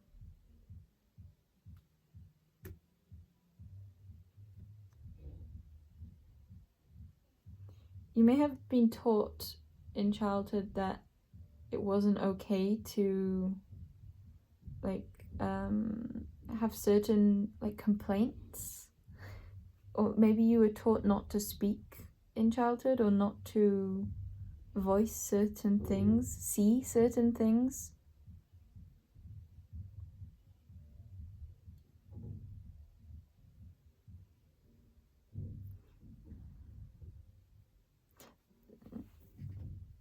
This is hard. I'm gonna get some runes.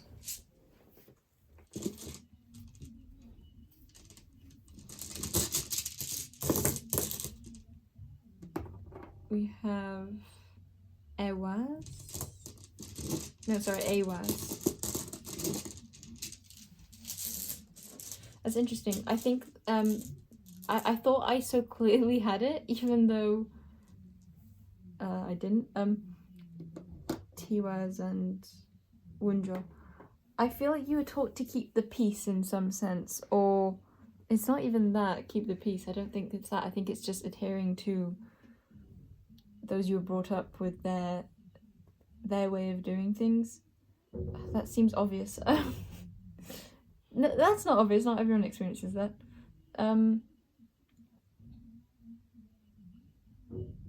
There was something in me calling it one thing, even though it was something else. And I feel like maybe you were taught not to see the truth in something, because Tiwaz is also making me think of a very strong rune of truth, of doing the right thing, or doing the right thing, like following morals. And that could be in a sense of following like tradition, following it the way that your parents or your growing up as taught you was right.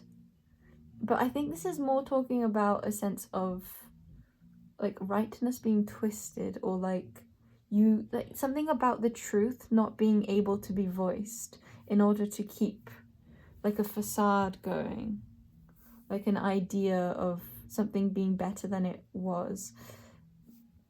I'm sure this isn't everyone, but some of you were told not to share with outsiders or like people outside of your home what was going on inside the home. So there's, or maybe for more of you now, there's like a sense of having needed to like play a role, or like create some sort of facade. I think that's quite strong here, a facade, because that's what that structured energy is too.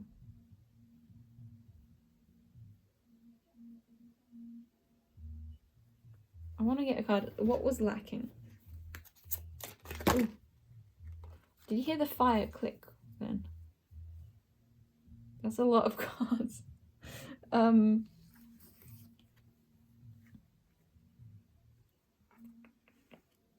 Circle, that's an interesting one. That makes me think of the truth. What was lacking? The truth.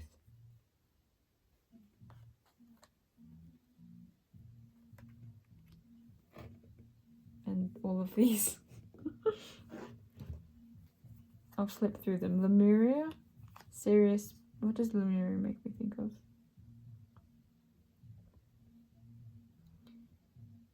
It makes me think of harmony and peace, and it's like an ideal. It reminds me of that universal love. Like harmony is what that's making me think of. Sirius B makes me think of emotion, or the ability to be mutable, because this feels more fixed, which is interesting because it's kind of confusing. Maybe because I think there could be something about appearances here. It's like you may have felt like you had to view your childhood in a more harmonious light, because maybe you were told that it was more harmonious, or told to tell others that it was. So a lack of fluidity or a lack of emotion.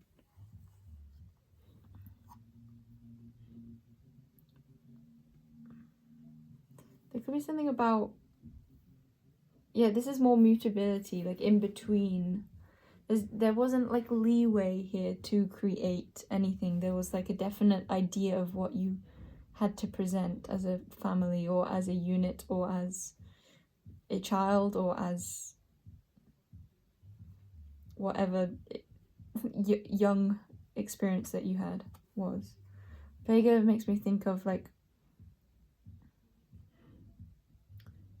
it makes me think of the heart, but it's more specific than that. It's maybe something to do with your grandmother could be significant. I think this won't be for everyone, or like a grandparent, or like certain elders, like they weren't allowed to be. This is what it is. I think there's a sense of like having to follow one regimen, and you looking to others for what else could be. Like, for example, exploring another religion that wouldn't have been allowed. Like, your own wisdom wasn't invited. There was a certain rightness that was already in place. Oak tree makes me think that you might not have had a stable security, or a father figure might not have been very present.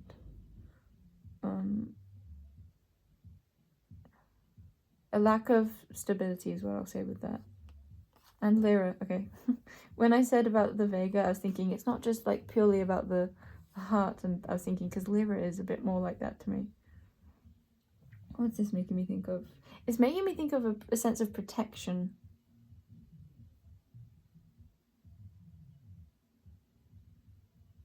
And it's reminding me of the like romance feeling of that.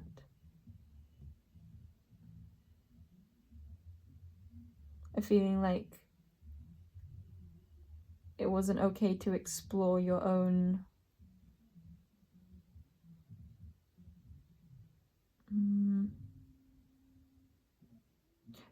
form of romance is what I'm wanting to say. Or your own form of love. My left ear hurts now saying that. Okay. I'm wanting to say, like, take these if they resonate. I don't feel fully in this. I wonder if that's you though too. It's like there's a lot of pain in this. I feel like you find it hard to look at this. And I think, again, just reminding you that that's because you were taught that this shouldn't be looked at, something along those lines. I think that's why. And Mintaka.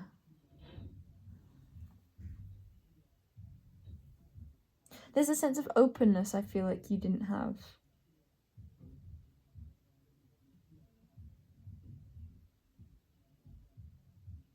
But some of you, it's like that doesn't make sense because maybe you were really let off the reins, like that you had no structure, and or like they weren't there, so it's like I had too much openness. What are you on about? But I still feel like it applies, but I'm not sure how.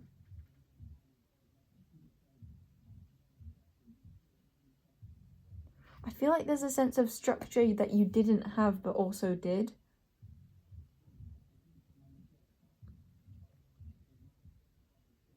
I'm gonna leave that at that. I don't know how to understand that, but maybe it applies for you. And then beech tree. That's making me think of nourishment. I'm being more drawn to the nuts, or the I think they're called nuts. I can't think of it in this moment, but are they called just beech nuts? Or the food that, or the seeds, the what grows off beech trees. And I'm being drawn to how it's like sometimes they like skip several years without growing, I think. And there's something of like maybe like on occasion, like all the trees then like unite in the same time to grow them all. And so there's like an influx of them. So maybe you experienced a lot of like a chaotic type of receiving where it was like either nothing or everything. So maybe you were taught to focus on the everything part, and that's why there's this pain or confusion, because you can literally point at how you received a lot, and yet there's a difficulty surrounding when that wasn't there. And maybe even why that was there. Like perhaps that was more of like a trying to make up for something, or trying to prove that everything was okay, as opposed to wanting to give to the child you out of wanting you to be nourished. Yeah, I think that you had a like an in and out sort of relationship with nourishment, or with your needs being met.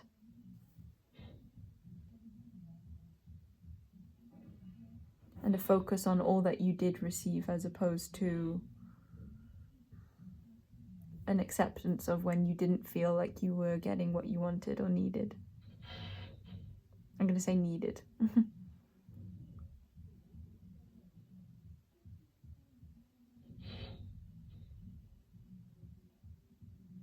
Yeah, there's quite a feeling of like overwhelm that I feel like in your childhood.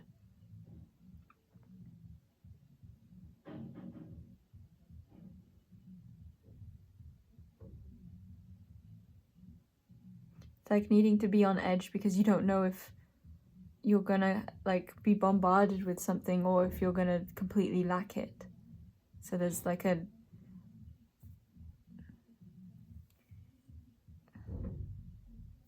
intense like being on edge all the time. Unpredictability too.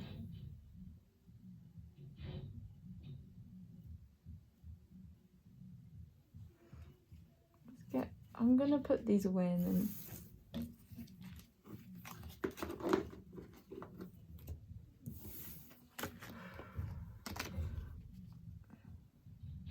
there may be a sense, or for some of you, you experienced a lot of love from someone outside of your family, or like an extended family member that wasn't maybe always there. And perhaps even there was, yew tree could be significant because we have Awaz, which feels like that, and home in reverse. Yew tree makes me think of the extreme, but I'm not sure. I'm not getting something from that.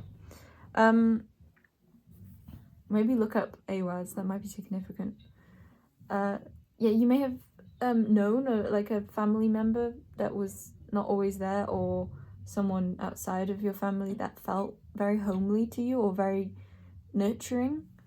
But I think maybe your closer family members didn't fully allow them to be, or there was a judgment around them. There's like a pain point surrounding someone who was actually very nurturing to you. Some of you, it's a very extreme scenario and they were taken away in some sense. Others of you, it just feels like there was a lack of acceptance surrounding them,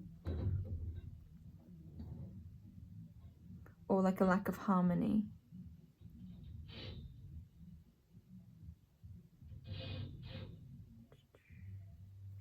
Okay, I'm gonna see if another character card does want to come out.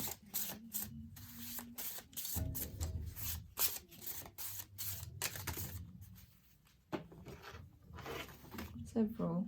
Yeah, again, it's like a feeling of like all 5 of these came out at once.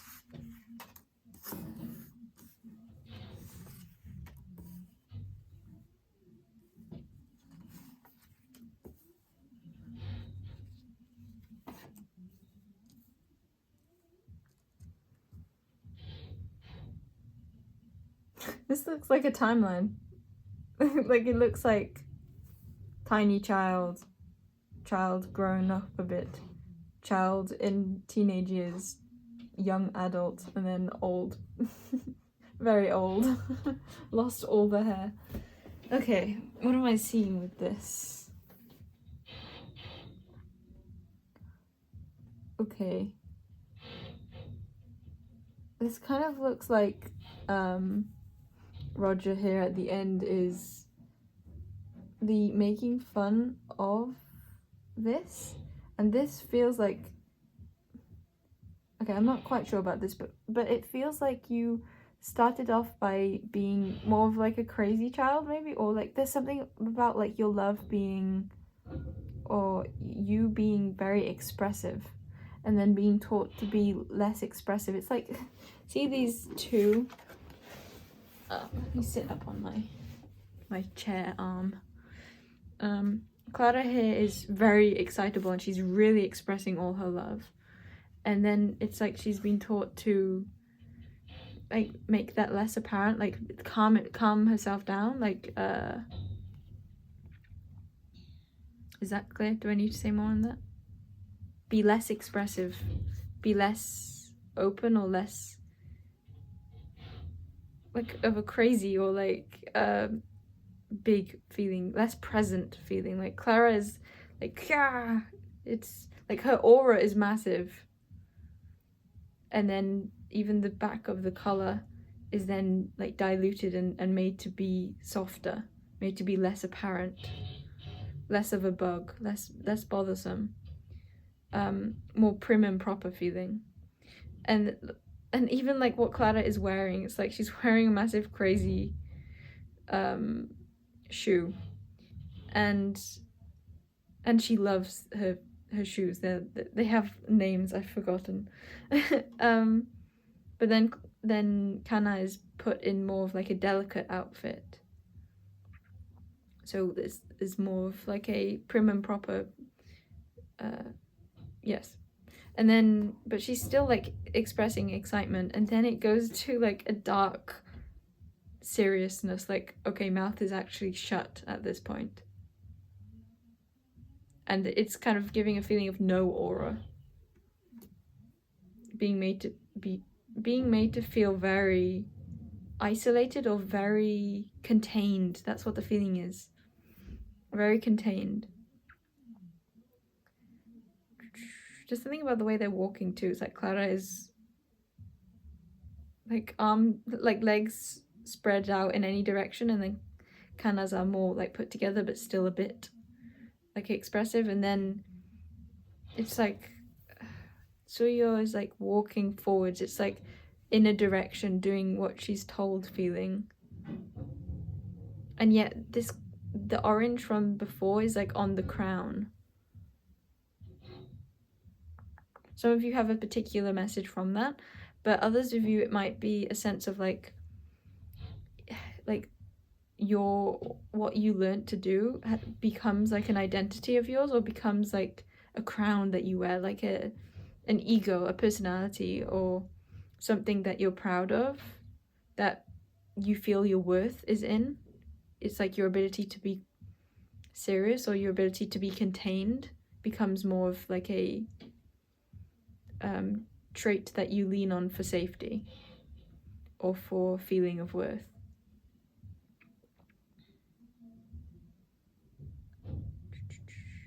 Maybe you have a sense of feeling like it's easy for you to be unseen, or easy for you to not need anything, or like your lack of something around, like maybe having like an ego, or like a safety surrounding lack. I mean, it's not all, that's what ego is. Well, I don't know, maybe. That's the perspective coming through now. And then lifeline. There could be a sense of giving. I'm not sure. This is before on the timeline it made sense, and it's like then it's going to being very of service to others. It's like the self being completely squandered, squashed, being able to not need anything for you and being there for others. That feels like a clear shift, but I don't know. There's something I'm not getting from this lifeline.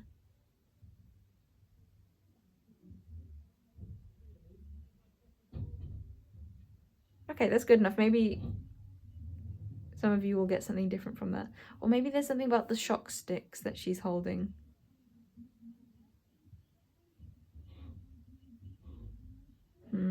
Oh, okay. There's something about like excelling. Because she's not just like a gentle healer, but it's like using the shock sticks, which is like healing to the extreme, like a feeling of needing to push yourself to be more. And then I don't get what this is about, but at the end it's like Roger laughing. Lots of possibilities. Okay, this feels like being who you need to be for like any occasion. It's like you fit the role that you're asked to be in any given situation. A feeling of being that which others want you to be. Not having like a firm self.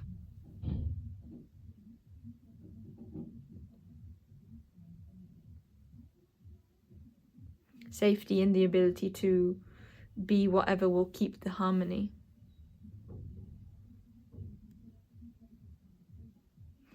Okay, I think that is your reading. I'll put them away and see how it feels. Bye bye for those of you leaving now. Farewell. Farewell and be free.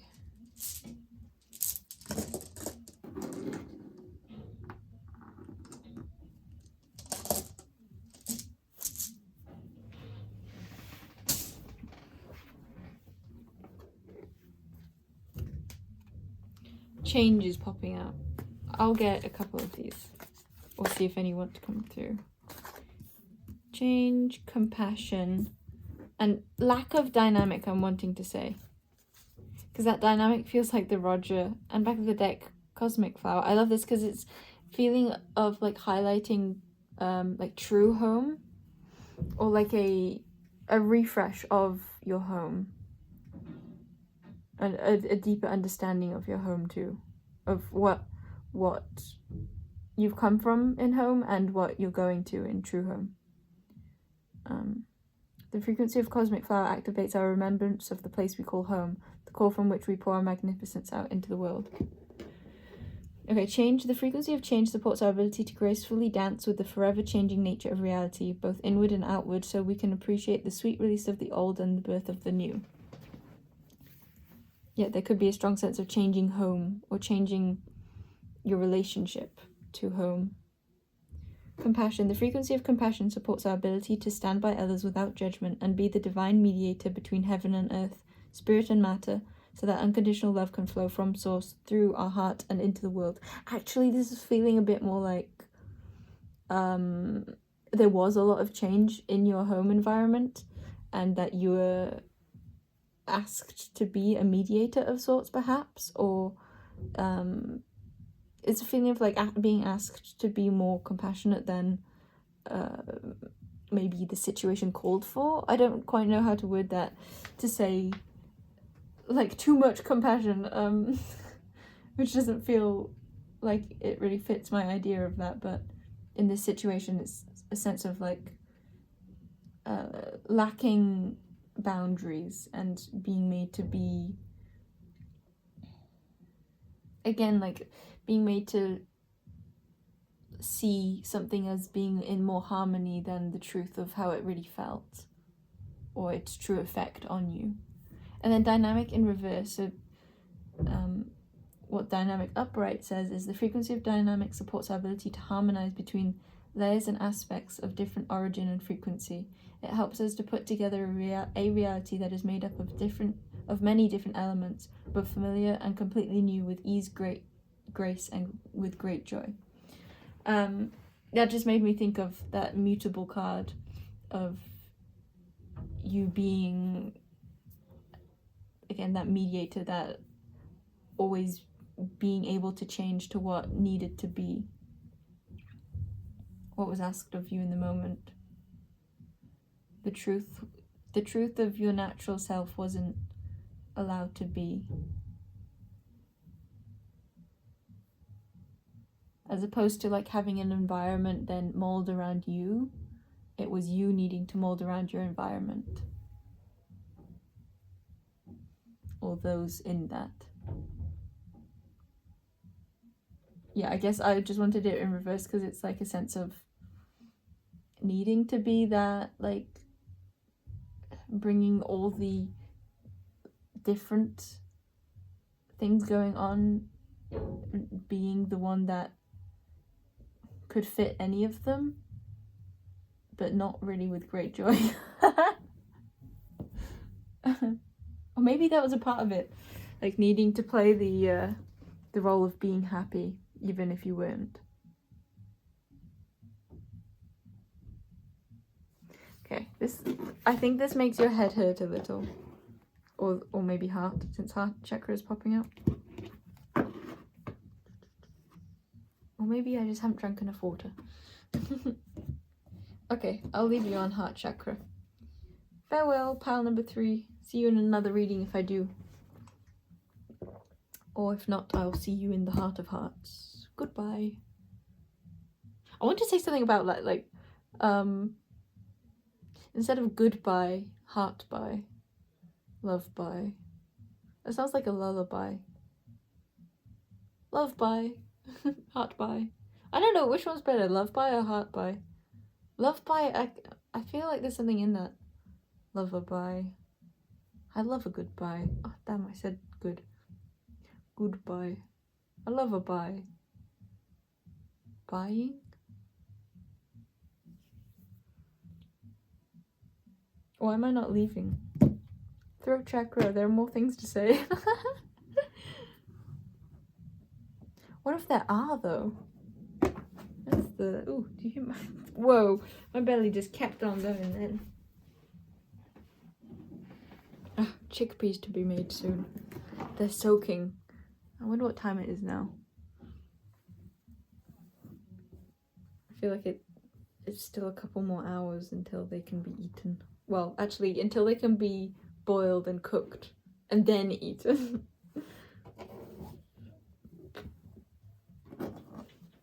Okay.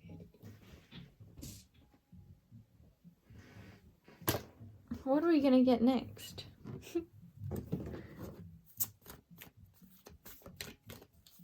Maybe there's something to be said about tiger's eye. Weep. Tiger's eye is like a strong sense of self. An openness to being self, an openness to being seen. It's more like to being grounded, which makes me think of that like lack of mutability. Meira. Okay. This is a spirit guide of mine who... Okay, I'm wanting to say something along the lines of was always there, but I didn't ever like... It's like I had tapped into her often, but not personally. So maybe there is a sense that you were often seen, but not really as the true you, or you weren't really like sat down with and understood as, again, like the who you are. It was more of like a you melding to what you needed to be, as opposed to being invited to discover who you naturally are, or just embrace who you naturally are. There's also could be something about a harsh mother figure, because this is a feminine guide of mine, but she has quite a power biting, like she has a sense of masculinity to her. I think that's all that needed to be said for this part, actually. Yeah. You may have had a masculine feminine figure and a feminine masculine figure. And instead of it being like a balance, it might have been like a lack of both. Okay. Do I leave you at that? I guess I'll just pack away with you. Let's shuffle these though. Hugged. Something about like stabilizing hugs. That's making me think of either first like a lack of stabilizing hugs, or like a type of hug that was in order to like push you and stabilize you, like calm you down, as opposed to like allowing the fullness of you to be. It's getting like love that manipulates, like a love in order to form something, like almost like a love with a purpose, with love not being the purpose.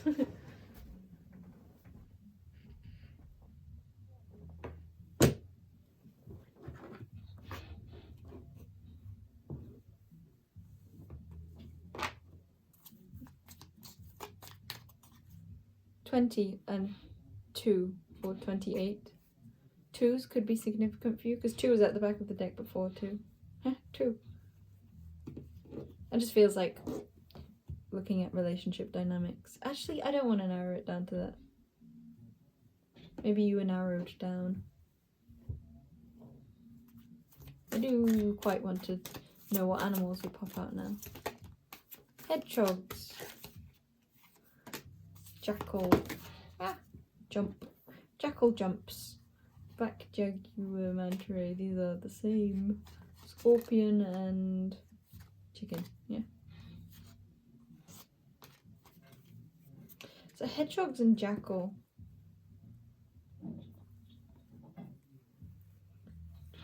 Yeah, they both feel like, I don't know, I'm getting like a closed offness from them both. And yet there is like a loving feeling.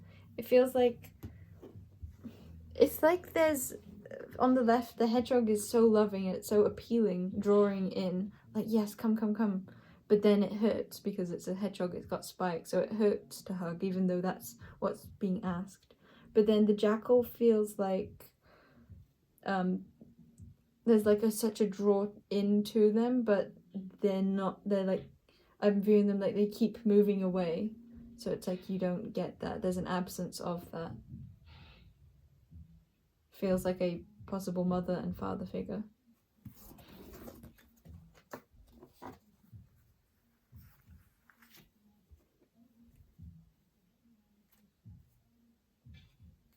Yeah, I feel like there's that, Tinkerbell popped out, and Tinkerbell is another spirit that is very, like, she's feminine, that's how I view her, but she has a masculine bite to her too.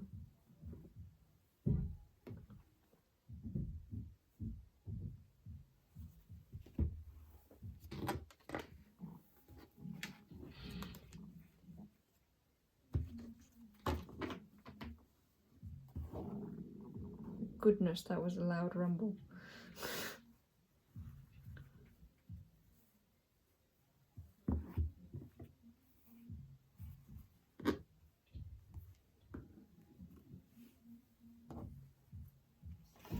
I just said in my head, like, oh, I should have said that was, I should have said that was like an outside noise, shouldn't I? And then, I can't remember what I said then, but then I thought, like, that's so the energy of, like, I